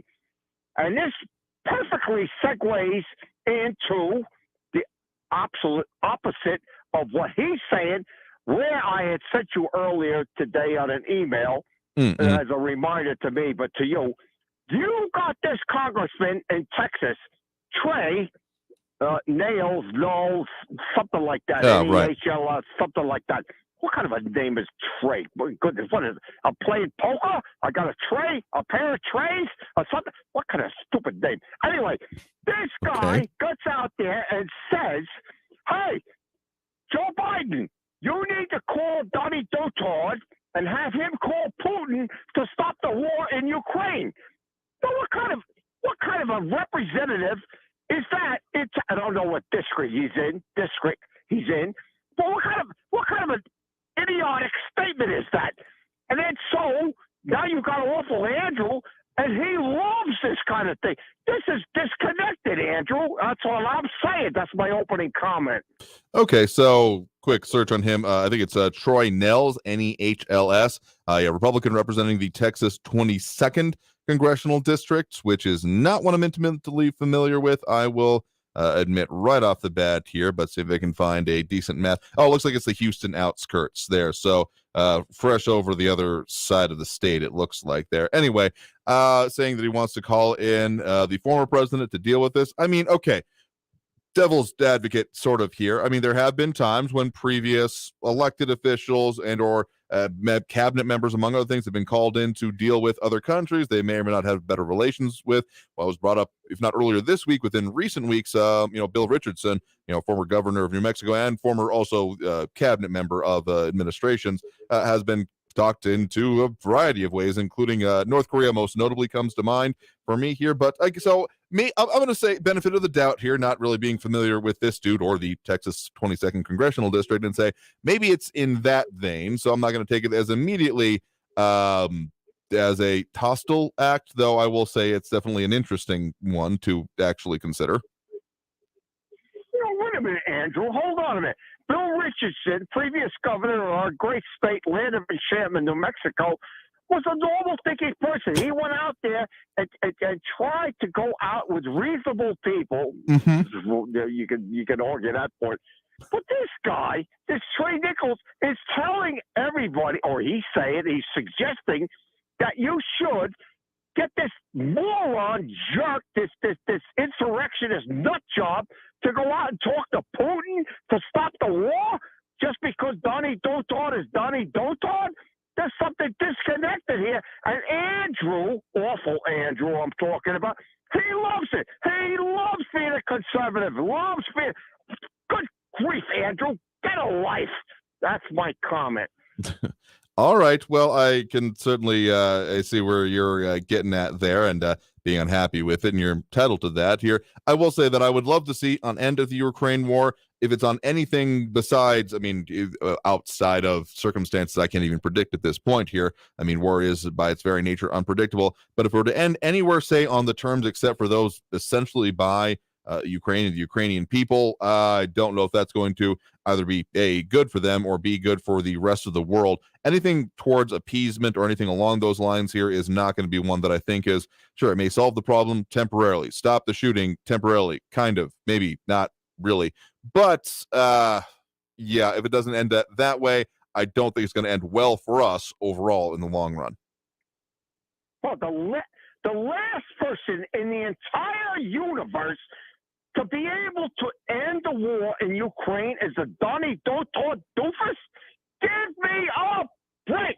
Everybody in that South Puerto region, chime in on that and tell me how this is supposed to work. And you have a good weekend, Andrew. Sure thing. Thanks for the point in the call. Do appreciate it. All right. And with that, I think we do have a couple more calls in the line here. Again, we're doing that throughout both hours of the program here today. So let's go ahead and again remember that number to keep handy, 915-544-5876, 544-KTSM. I do believe we actually have Tom in Otero County on the line with us here right now. So, Tom, thanks for joining us. Hey, happy Friday, Andrew. Yeah, sure thing. Thanks for the point. Thanks for the call. Talking about ending wars, let's hope Biden don't end this one like he did Afghanistan. That was pretty bad. Okay. I just wanted to call you about, in reference to the call the other day, I should have been more specific. There was 2 shootings in California. Right. I was actually referring to the one in Half Moon Bay at that mushroom farm, and I should have been more specific. Right, and that person there. After we got off air, I looked a bit more at it. Yeah. He was a man from China working on that mushroom farm, and he wasn't a citizen. He just had a green card. Correct. So And, the further point actually on that, because what you also were referencing about the ability to own firearms, I saw some initial reporting on the fact that it was owned, and because California requires it, registered to him. So going actually to kind of the source of the whole thing, the ATF form 4473 actually does not require citizenship to be proven. Now, it does require documentation, actually from atf.gov. Not a site I frequent that often, but sometimes you got to go to the source here. From their question, actually, one of their FAQs, may aliens legally in the United States purchase firearms? And I want to quote directly from them here saying, quote, an alien legally in the U.S. is not prohibited from purchasing firearms unless the alien is admitted into the U.S. under a non-immigrant visa that does not meet one of the exceptions provided in 18 U.S.C. 99922Y2, such as a possession of a valid hunting license or permit. So they are able possibly to do so, though there are, I think, extra steps. What it actually looks like on the form 4473 is it does say country of citizenship, and if other, it says if you are an alien, record your U.S.-issued alien or admission number, ARS, USCIS, or I-94. So it is possible for them to purchase it. Not something I have a lot of personal experience with, though, I'll admit. Yeah, well, it's as difficult as it is for the poor people in California, what they have to go through, especially a handgun. You know, they register them in some places. Some places like San Jose, they actually want you to have your firearm insured. They do all kinds of crazy things. Right. But I don't know. You know, the problem is right now we have a lot of people with the government wanting to change the firearm laws that are actually a lot like Alec Baldwin. You know, they know nothing about firearms and shouldn't even be handling one. And I think that's going to be a real problem going forward because they're absolutely ignorant, the people that are writing our laws. Even President Biden, you know, he says you can't have something with more than 10 bullets in a round or 10 rounds in a bullet or something. You don't have to, I don't think he knows what planet he's on half the time. Yeah, again, I firmly stand by my idea that, okay, I have no idea how you would reasonably establish this, but if there was, again, we're kind of in magic wand territory here of requiring there to be an exam of essentially competency on a subject that any legislator wanting to, let's just call it even when they get their committee assignments, but also probably needing to do it whenever they start about actually voting or passing on law. Let's call it a corollary to the Read the Bill Act that will also probably never happen, unfortunately. I want it to, but I just don't see it happening, at least in this current climate of they have to pass an exam that has some of the, at very least, basic information about the subject they are wanting to cover here. Because, I mean, yeah, guns is a pretty easy example. Like, seriously, you just like search in like lawmakers making fool of themselves talking about guns, and you can find so many clips. But it doesn't even stop there. Of course, you've got similar types of idiocy whenever it comes to, say, healthcare, whenever it comes to the internet. The series of tubes is going to live rent-free in my head for the rest of my life, and that's just the situation we're in, that we have people who have no idea what they're talking about creating the laws that then govern them, which should be a lot more concerning than it probably is. Yeah, I mean, it makes no sense. A maniac that's going to go out and commit a horrendous crime like that is not going to be worried about some little gun control law. You know, that affects the law-abiding citizen. That's the only person that's going to be sweating that law. And, you know, that's just what it's all about. Yeah, again, as much as, I mean, none of these things are good. These incidents we talked about, the two in California, none of this can be objectively or even argued as being good things to have happened. And stopping them would be a good goal to have, but the devil is always in the details. And just saying any law like, okay, you know what, murder is outlawed. Okay, cool, let's achieve that then. And the fact of the matter is it already is, among other things. So it's not just okay, this is bad and you can't do it. It's about how do you achieve it without trampling on people. If that's not at least part of the thought process, you messed up from square one. Absolutely. Hey, you have a great weekend. All right, excellent. Thank you very much for the point in the call. You have a great one as well. I'll talk to you later. All right, bye-bye. And with that, we'll go ahead and take that next break right now. So coming after this break, we got more calls on the line, more comments that we'll get to as well, including different commentary on the things we've been discussing. Anyway, more on that. Stay tuned. More Talk El Paso after this break. Again, that number to call if you want to get on the line, 915-544-5876, 544-KTSM. Back after this break with more Talk El Paso here on News Radio 690 KTSM. Stay tuned.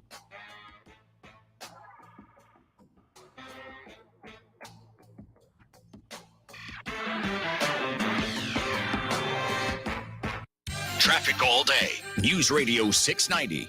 Stop-and-go traffic on the I-10 westbound from an earlier crash at Reynolds is causing 17-minute delays westbound on the 10 from the Hunter Viscount exit over to the 54 Patriot. Memorial Highway northbound at Edgemere, there's a crash that's blocking the Edgemere on-ramp. On the 54 Patriot southbound at the 10, heavy congestion has the right interchange ramp, exit 21A closed. Carrie Edwards, El Paso traffic. This report is sponsored by Red Pilled America. Are you tired of listening to stories that are saturated with wokeness? If you are, then you should try Red Pilled America. We tell good old-fashioned stories that align with middle America values. Listen to Red Pilled America anywhere you get podcasts. That's Red Pilled America. Why do you buckle up when you get in your truck?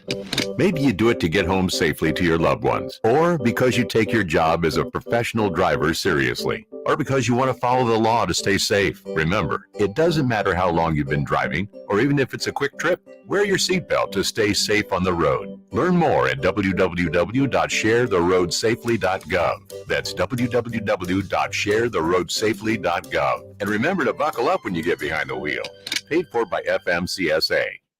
Hey, Texas, there are approximately 950,000 individuals in Texas living with a serious mental illness, which is an individual risk factor for severe COVID-19. If you or someone you know is living with a serious mental health condition, such as schizophrenia, major depressive disorder, or bipolar disorder, make sure they know where to go this holiday season to stay safe and healthy. Visit covidvaccine.texas.gov to find resources and location information for vaccine providers near you. Stay healthy, Texas.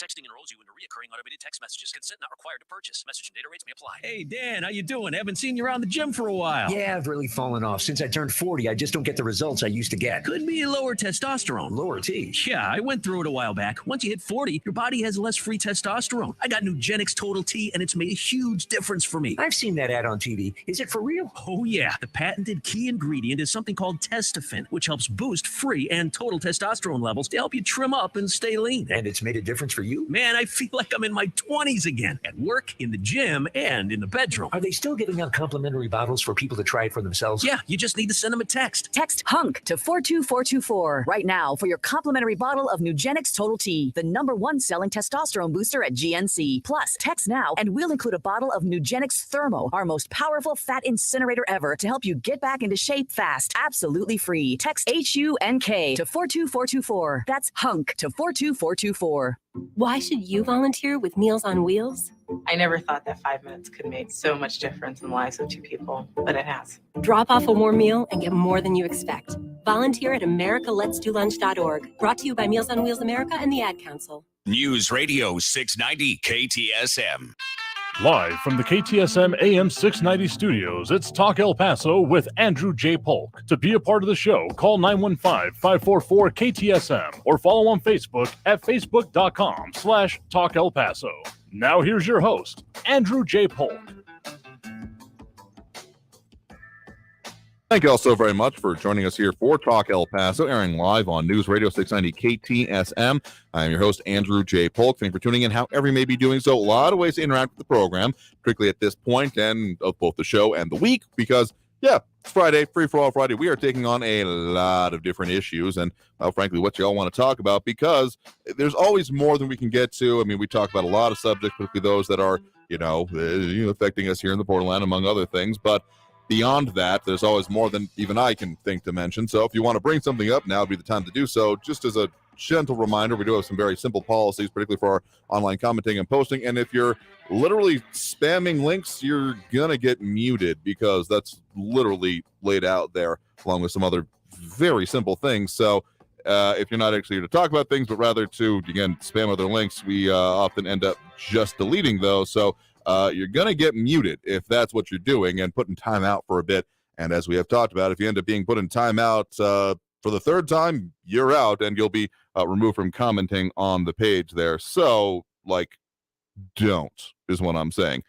Anyway, let's get back to the comments and the calls here right now, including some coming in from Patriot Chick and commentary on the price checking there. I appreciate that.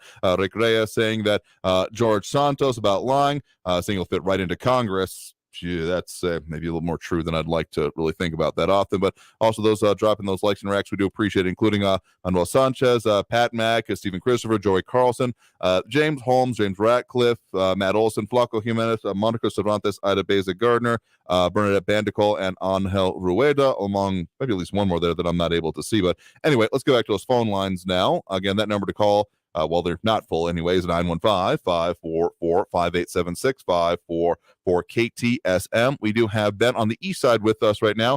Ben, thanks for joining us. Hello, Andrew. This will be kind of surprising for me. For 20 of the last 28 years, Republicans have controlled the House in spending. That's the Republicans have controlled the House in spending, okay? And during those years, we have gone from a $5 trillion debt to $31.5 trillion debt. And what's happened in the past, of course, is the Democrats won't discuss discretionary spending cuts and all the new programs and old programs they have promised their constituents. And Republicans won't cut defense spending and their pet projects funding. So what we have is everybody agrees to raise the debt ceiling, and we are all another day older and deeper in debt. So what Republican House rebels want to do is to have spending levels frozen at 2022 levels, and have each agency that is asking for a raise to justify their requested increase and look at the possibility of decreasing their requests. And each new program to be discussed to find out if it is necessary and can have funding be hopefully decreased. This will slow the rate of increase in the debt with the goal of having a balanced budget in 10 years. You think that's a bad idea? I mean, there's a lot of good ideas that end up not making political sense, unfortunately. I mean, frankly, the way I'd like to kind of achieve what you're talking about and do it a little bit less as okay, let's hold hands and hopefully kumbaya happens. I'm not saying that's required of it, but given the political climate I don't see it happening kind of outside of that. The way it's also been put forth, I've talked about this previously, I think something suggested by, I believe it was Warren Buffett, of basically a next level constitutional amendment saying that if a budget is not balanced within 3 or 5%, somewhere in there, that all currently sitting members of Congress will be ineligible for their next election, and watch that be fixed off real quick, because given how long we have representation sit there and why I am kind of on the fence whenever it comes to term limits, because sure, it comes with other issues, and yet we keep having people just camp out in these spots forever. Anyway, point is that there's a few ways you can skin that cat, so to speak, and I'm not sure if that would be the right way to do it. I mean, that's kind of, I wouldn't be opposed to it. Whether or not I think it'll actually happen is kind of a separate thing, though. Yeah, I hopefully, I mean, with the House, these 20 Republicans doing what they have done so far, they may hold the rest of the House to the fire. At least have a vote, so they can have it on record saying that these Democrats were all for increasing the spending limits for these things, and also making it where the Republicans can't hide and say, oh, they're for spending decreases, but all the while, voting for everything that the Democrats want.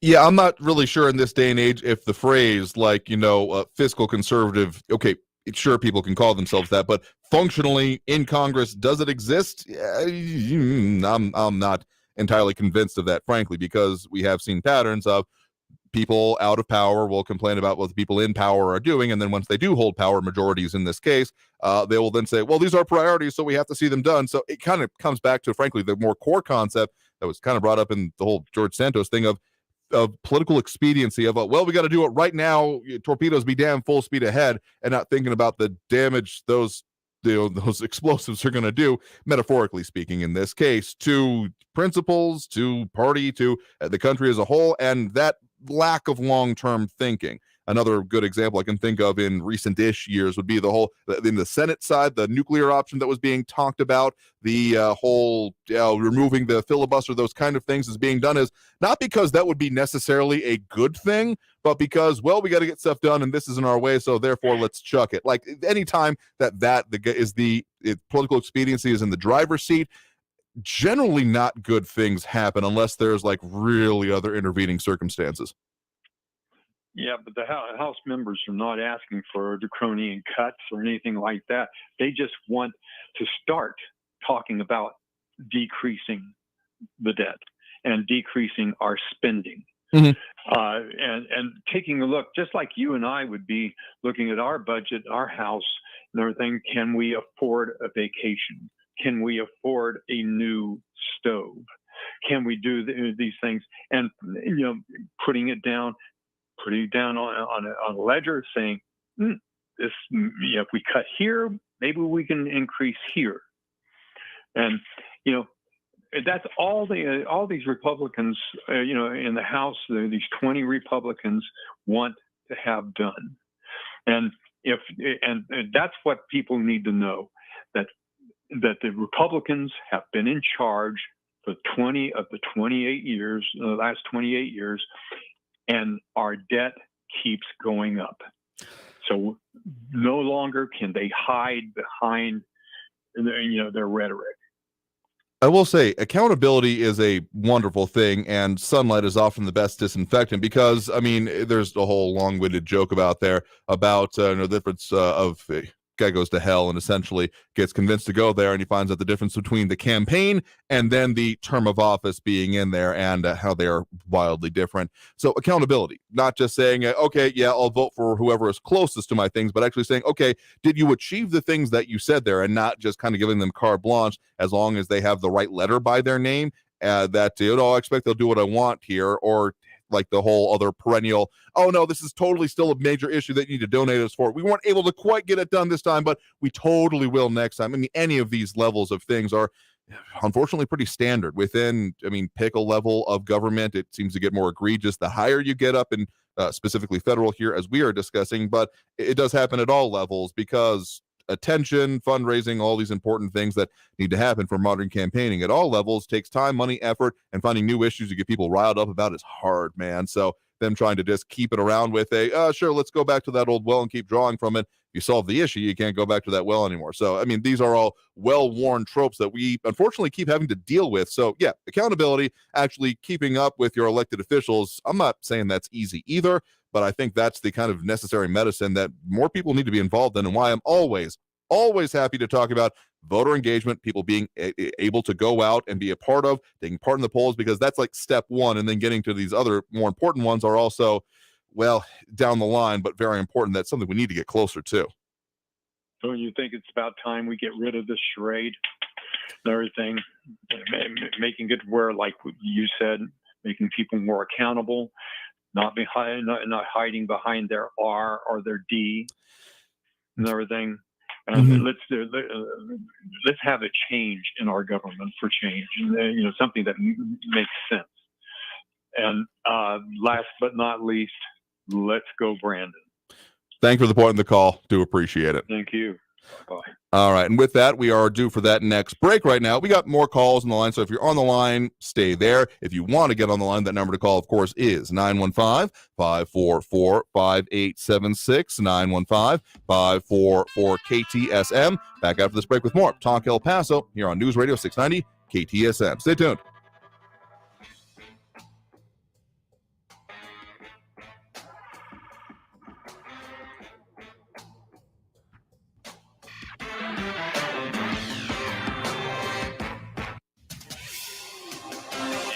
Paso's News Radio 690 KTSM. Hello, I'm Iraca Castillo with this KFOX 14 News Update. The city of El Paso said goodbye to El Paso Police Chief Greg Allen today. El Paso Police lined up outside a funeral home in the Lower Valley to escort the body of the late police chief this morning. Allen's funeral procession drove by the Mission Valley Patrol Station on Zaragoza so officers could give their final salute. This is important because Mission Valley Patrol is where Allen was once a lieutenant. The hearse carrying the chief arrived at Abundant Church in the Lower Valley for funeral services. Then dozens of law enforcement agencies lined up along Montana as the funeral procession passed by to the chief's final resting place, where he was buried at Evergreen East Cemetery with police honors, a 21-gun salute, and the presentation of the flag. And Canutillo Middle School was placed on lockdown as a precautionary measure this morning after reports of an unidentified person on campus. Canutillo ISD officials say a visitor to the school failed to wear the visitor badge, which triggered a report of a suspicious person. Officials say there was actually no threat reported. I'm Iraca Castillo with this KFOX 14 News Update. News Radio 690. Traffic all day. An earlier crash on I-10 westbound before the Patriot's been cleared. All lanes are open, but there's still a backup. 9-minute delays westbound on the 10 from Hawkins to the Patriot. I-10 westbound at Lee Trevino, a stalled semi. It's blocking the right shoulder. Eastbound on Montana Avenue, it's an 11-minute delay from McRae out to Zaragoza. Both directions, north and southbound from the Loop to Montana Avenue with 7-minute delays. Carrie Edwards, El Paso traffic. From the KFOX 14 Severe Weather Center, I'm Chief Meteorologist Brad Montgomery. Not as cold as last night, but still a cold one for tonight. Lows getting down into the 20s and 30s heading out this evening. Once again, you do want that coat or jacket. Milder weather, though, returning just in time for the weekend. We're looking at lower to mid 60s. Breezy conditions on Saturday. Highs around 65 for your Sunday. From the KFOX 14 Severe Weather Center, I'm Chief Meteorologist Brad Montgomery. This report is sponsored by Blindster.com. Hi, I'm Kyle, and my company is Blindster.com. I started Blindster in 2010 to provide custom blinds, shades, and shutters at affordable prices. Our blinds are easy to install and shipping is free. Don't hire an expensive professional. Do it yourself and save big at Blindster.com. I'm Martin Hoke, the inventor of Navage Nasal Care, and I love Navage. I've told you about how your nose is the body's air filter, that Navage's powered suction will help flush out allergens, viruses, mucus, and germs, and that Navage will help you breathe better. But what do other people say about Navage? Like Tara, quote, "My doctor wanted me to do saline rinses for my allergies, but I've never been able to successfully use a neti pot. Navage uses suction power, so it's foolproof. There are nights when I'll have particularly bothersome allergies.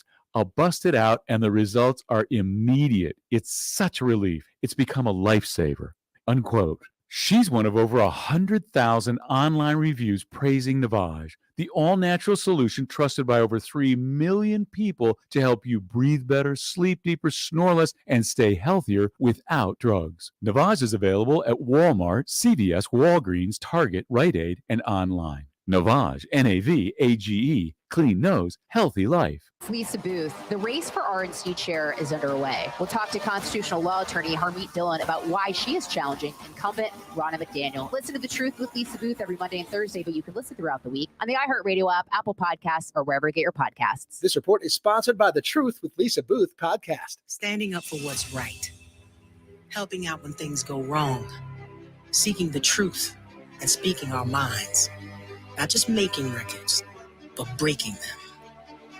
Leading the way behind the camera, beyond the runway, and on the silver screen. Not just making our mark, but making a difference. Now that's a job for a Girl Scout. Girl Scouts, preparing girls for a lifetime of leadership. News Radio 690 KTSM El Paso. Live from the KTSM AM 690 studios, it's Talk El Paso with Andrew J. Polk. To be a part of the show, call 915-544-KTSM or follow on Facebook at facebook.com/Talk El Paso. Now here's your host, Andrew J. Polk. Thank you all so very much for joining us here for Talk El Paso, airing live on News Radio 690 KTSM. I'm your host, Andrew J. Polk. Thank you for tuning in, however you may be doing so, be it on air, online, live streaming through the free and reliable iHeartRadio app, or joining us over on the various social media pages, facebook.com/Talk El Paso, the Talk El Paso channel over on YouTube, Twitter at Talk El Paso, or twitch.tv, Andrew J. Polk. A lot of comments coming in, among other things, including the RNC chair election. Ronna McDaniel has won re-election to the fourth term here, starting not too long before our show earlier, but just some comments coming in about that. Wanted to at least mention there. And a lot of other comments gleaning from like a Patriot chick saying ditch Mitch and Graham. Lindsey Graham, that's what I think I was talking about yesterday, among others, actually. But John Browson saying money so that DOD, saying that a bonus should be given to federal agencies who don't spend all their budget. I've sat on the October 30th for several years trying to contact vendors, trying to spend extra that would get an increase the next year. The whole end of year spend or end of fiscal year, anyway, spending spree, use it or lose it mentality. It just, it's so pervasive and yet like objectively does not make sense. We got this money, so no, we don't need it, but we'll get less next year if we don't spend it. Therefore, because let me just say, anytime that you get the bean counters, the accountants in an organization that isn't like focused on accounting, like an accounting firm, sure, let the accountants be in charge, do whatever. But of any other organization, including many have been involved in, anytime that the accountants are the ones like making the decisions on how policies should be set, oh boy, does that just not end up working out that well. I gotta say, at least personally, I don't have a lot of positive associations with that level of thinking and or lack thereof that goes into it. If anyone does have positive ones, love to hear that. I'm not going to hold my breath about that coming in. Anyway, back to the phone lines here now. Remember that number to call, 915-544-5876-544-KTSM. We do have Tony on the west side here with us right now. Tony, thanks for joining us.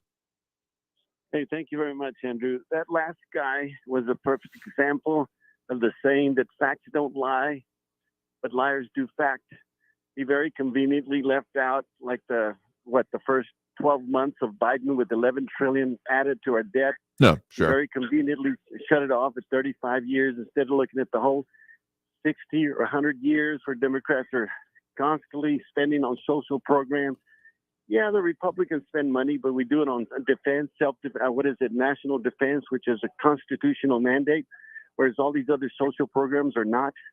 But anyway, listen, what I want to talk about right now, I have told people before, I haven't called for a while because I've been very disappointed. A lot of people call in and turn this into a fireside chat. It gets kind of boring. So I'm going to get to my point and give an example of how to get this done in 2 minutes or less. Listen up, people. I have declared myself a prophet of the Most High, trying to warn you of what's coming and things that are happening at the top, how they want to eliminate some of us to save the planet and things like that. So I'm going to go over some statistics, write them down, remember them, memorize them if you can. More or less 1% of the population, whether it be the Illuminati or the Bilderbergs or the Rothschilds or what have you, or Bill Gates, they control what's happening. They control the future, okay? 4% are sellout puppets like Biden and the Democrats and people who are doing their bidding, the World Economic Forum and things like that. And then 90% are asleep. You have no clue what's happening, especially here in El Paso because you vote Democrat. Most of you you're doing more damage by voting than staying home. And 5% of us are trying to warn the 90% to wake up. And of course, the 1% don't want the 5% to wake up the 90%. So there is a battle going on, folks. You have no idea what's happening. The World Economic Forum and other people like that, the elites and the Bilderbergs and all these meetings that they have once a year to eliminate us, they look at us as bacteria that is poisoning the planet. They want to save the planet at the expense of human life. And you guys need to wake up and listen up. Thank you, Andrew. I'll turn the mic back to you. Yeah, sure thing. Thanks for the point in the call there. I will say that, okay, your percentages, I wasn't keeping track of the actual numbers on it. I'm not sure that ends up going up to 100. But on the first parts of it, I mean, there's obviously some people that are more in control and want to maintain it, whatever. I guess I'll more or less agree with you on the last point there. On the majority, I wouldn't call it 90% because, okay, sometimes honestly, it's more than that locally. Worldwide, I'm not going to willing to call it that. Not everyone has the same kind of like voter turnout issues. And that's not the only way to measure this, but this is kind of the case in point example of people not being involved.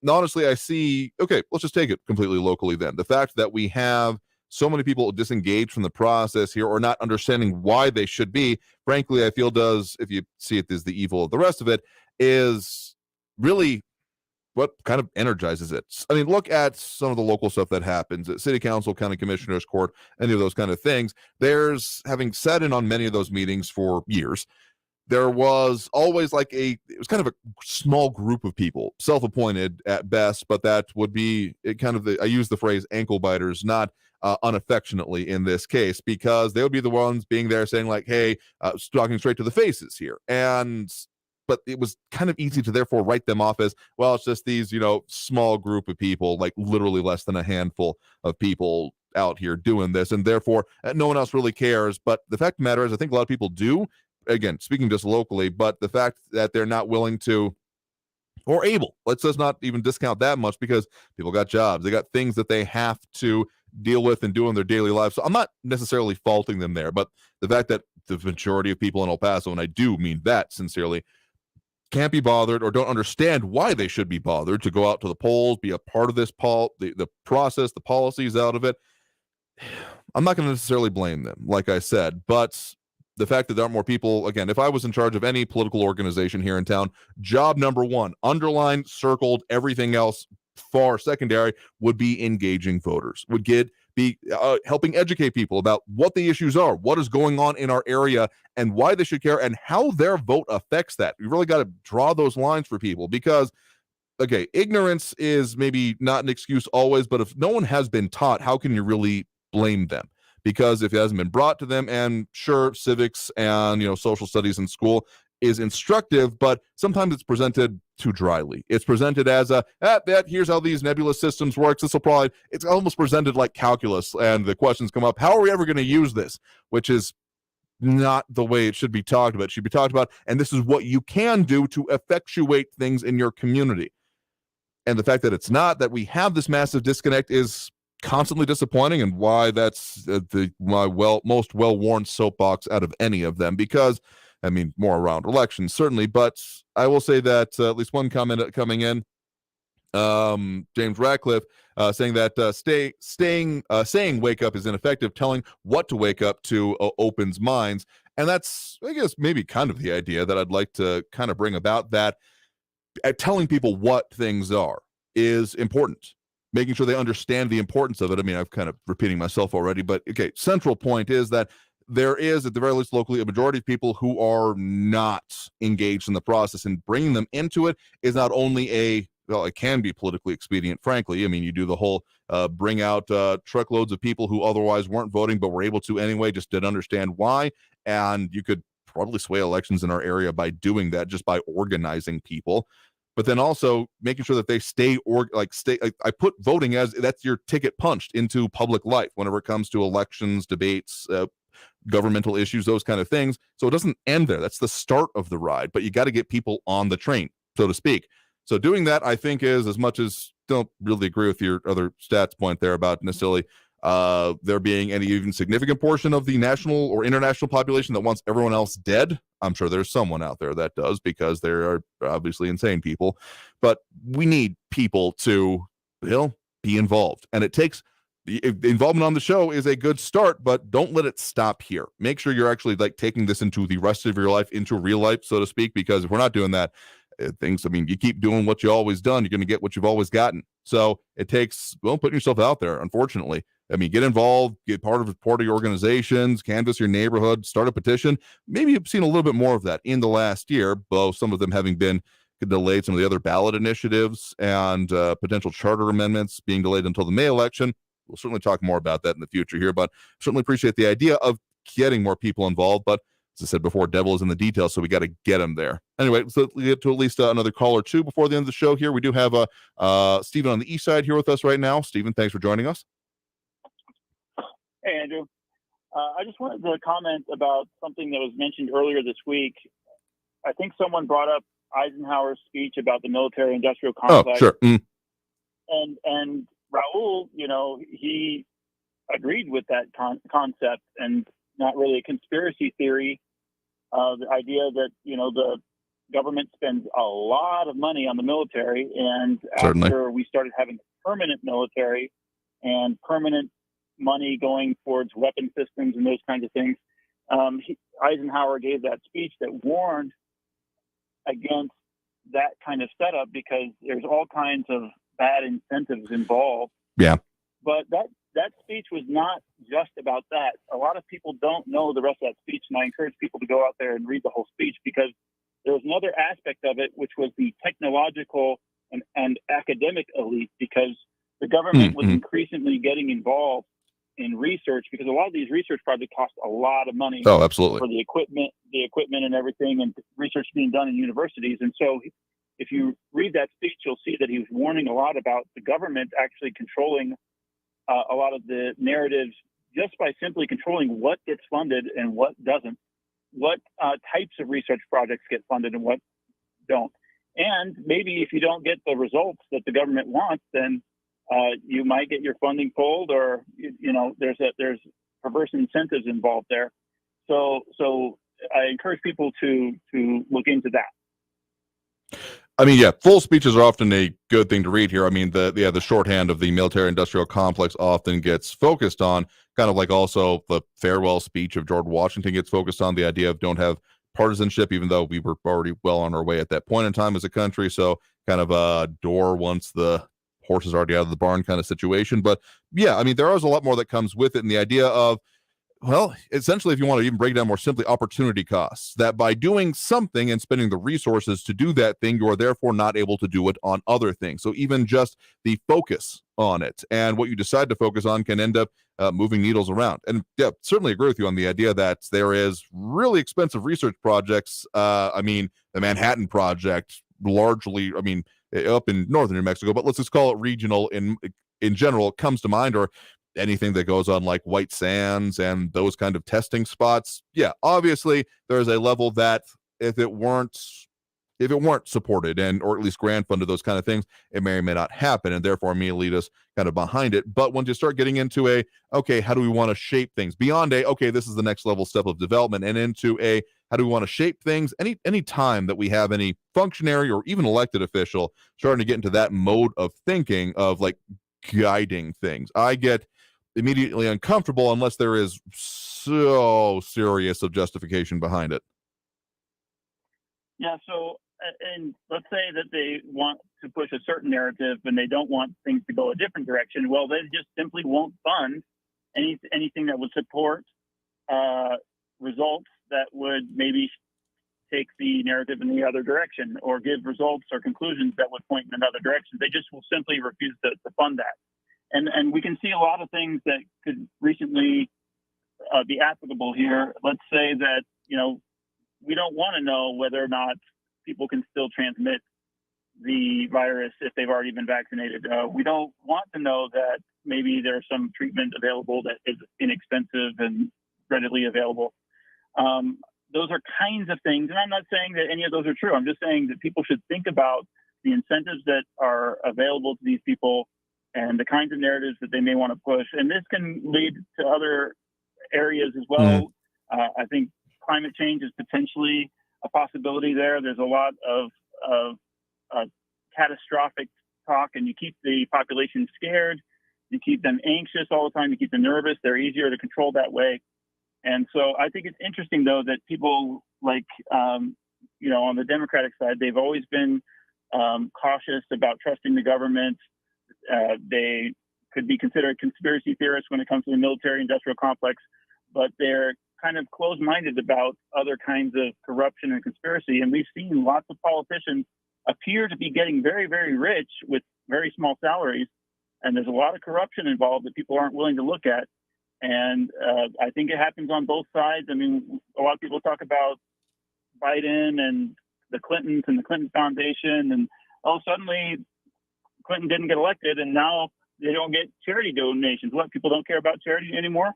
Or Biden's son and Hunter Biden, and they're funneling all this billions of dollars into the energy industry when he was vice president, and his son getting big money for it when he was sitting in the energy industry over there.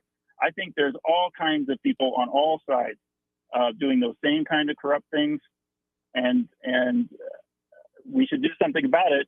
And I don't think enough people are looking into it, because maybe some of these deep state actors are involved as well.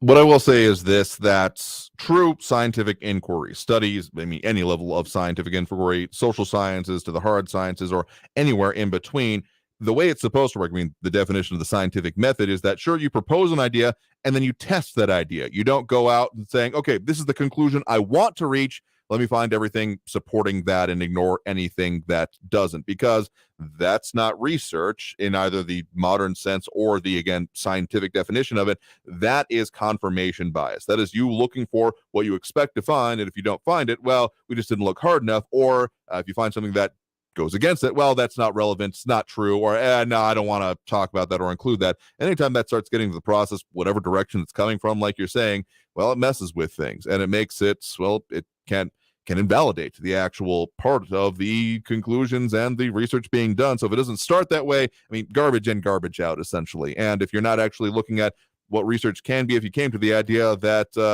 take it in a hard science example, that I want to prove that 2 + 2 = 5. And you try to find everything you can to prove it, and it just keeps not coming true. And therefore, well, we just need to keep funding it, but we're going to prove it one of these days. That's, you're not following the scientific method, among other things. Yeah, so those are my thoughts. Have a good weekend. Yeah, sure thing. Thanks for the point in the call. You have a good one there. All right, and with that, we're going to have to take that next break right now. Coming out of this break, don't think we'll be able to get more calls on the line here. If you all want to stay on the line to make a note to me, go ahead and do that. But otherwise, we'll go ahead and tell you what we got coming up for you in the coming week. A little bit more detail. So stay tuned. More Talk El Paso after this break. Briefly, here on News Radio 690 KTSM. Don't go anywhere.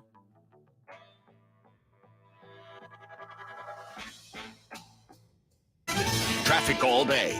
News Radio 690. Heavy stop-and-go traffic on the I-10 westbound. The weekend's almost here, but you might have to wait a little longer if you're waiting for that accident to clear up I-10 westbound at Reynolds, blocking 2 right lanes. Westbound I-10 is backed up from Hawkins to the Patriot with 20-minute delays. In the Lower Valley, Loop 375. In the Lower Valley, Border Highway eastbound at Zaragoza, the exit ramp is blocked there due to heavy traffic. Carrie Edwards, El Paso traffic. This report is sponsored by Red Pilled America. Are you tired of listening to stories that are saturated with wokeness? If you are, then you should try Red Pilled America. We tell good old-fashioned stories that align with middle America values. Listen to Red Pilled America anywhere you get podcasts. That's Red Pilled America. Hey, Texas, there are approximately 950,000 individuals in Texas living with a serious mental illness, which is an individual risk factor for severe COVID-19. If you or someone you know is living with a serious mental health condition, such as schizophrenia, major depressive disorder, or bipolar disorder, make sure they know where to go this holiday season to stay safe and healthy. Visit covidvaccine.texas.gov to find resources and location information for vaccine providers near you. Stay healthy, Texas.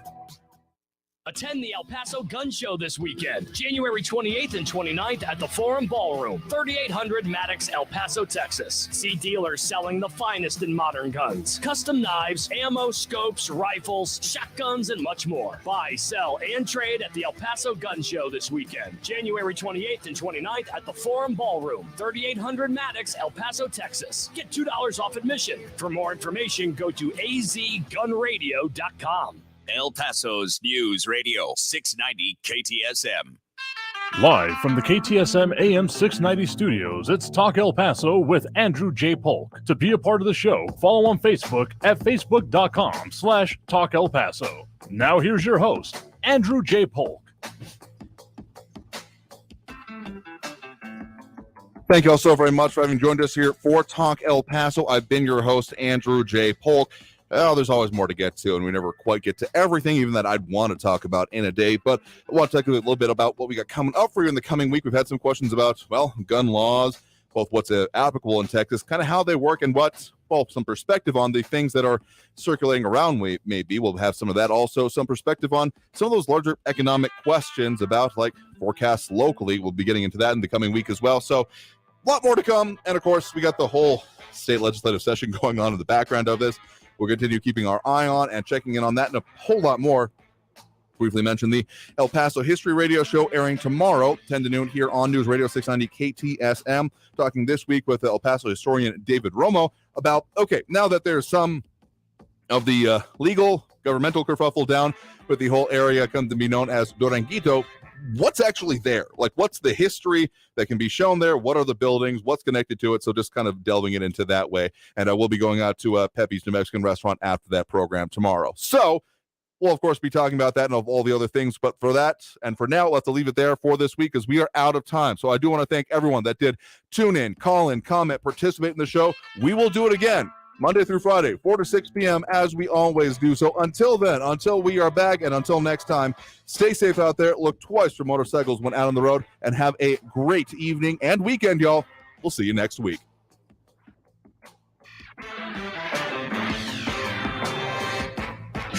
Traffic all day. News Radio 690.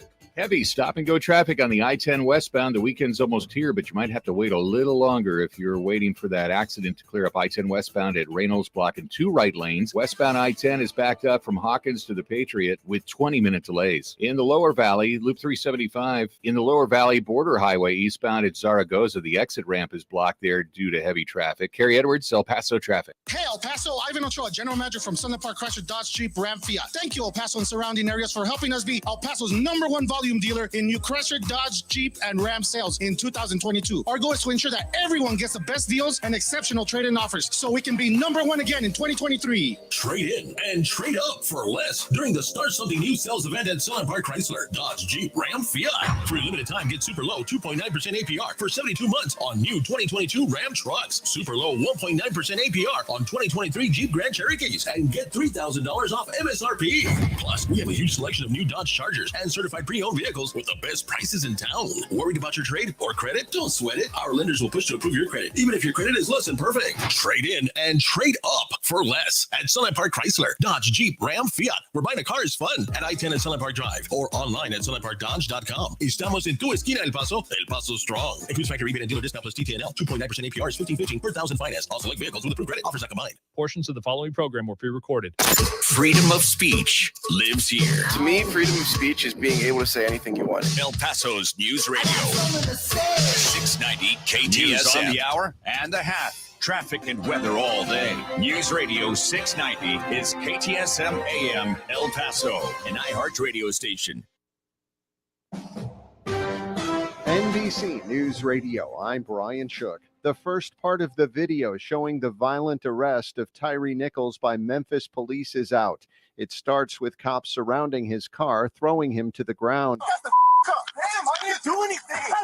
Nichols, who is black, died in the hospital days after a January 7th traffic stop involving now former police officers. The officers, who are also black, have since been charged with his murder. The footage is being released by the police on YouTube. Georgia Governor Brian Kemp issued a state of emergency order ahead of potential protests in Atlanta over the weekend, with police departments in major cities like New York, Austin, Los Angeles, and Washington, D.C. doing so as well. The White House says President Biden spoke with Tyree Nichols' mother and stepfather to express his condolences. Biden commended the family's courage and strength. An estimated 50 cars are involved in a pileup on I-3990 near Beloit in southern Wisconsin. The Wisconsin State Patrol says snow, ice, and whiteout conditions were factors in the initial crash earlier this afternoon. At least 7 people are dead after an attack at a Jerusalem synagogue. Reports say a Palestinian gunman entered the synagogue and fired at worshipers who gathered for Friday night prayers. At least 5 others were injured in the incident. 2 men are being sentenced for their connection to pepper spraying a U.S. Capitol police officer who died the day after the January 6th riot. Lisa G. reports. Julian Cutter admitted to deploying the pepper spray given to him by George Tanios. Officer Brian Sicknick, a New Jersey native, died from 2 strokes hours after being pepper sprayed. Cutter was sentenced to more than 6 years in prison and will pay a $10,000 fine. Lisa G. reporting. Ford is recalling over 400,000 vehicles. You're listening to the latest from NBC News Radio. The White House says there's been about a 97% drop in illegal immigration this month. Texas Governor Greg Abbott says that's only when you look at people coming from 4 countries: Cuba, Haiti, Nicaragua, and Venezuela. Americans need to know there are people coming across the border from more than 140 different countries. He says numbers always go down in January before rising in February and March. This time of year is the lowest time of year for border crossings. The Justice Department is charging 3 men in an alleged plot to assassinate a U.S. citizen who has publicly criticized the Iranian government. Attorney General Merrick Garland said members of an Eastern European crime organization with ties to Iran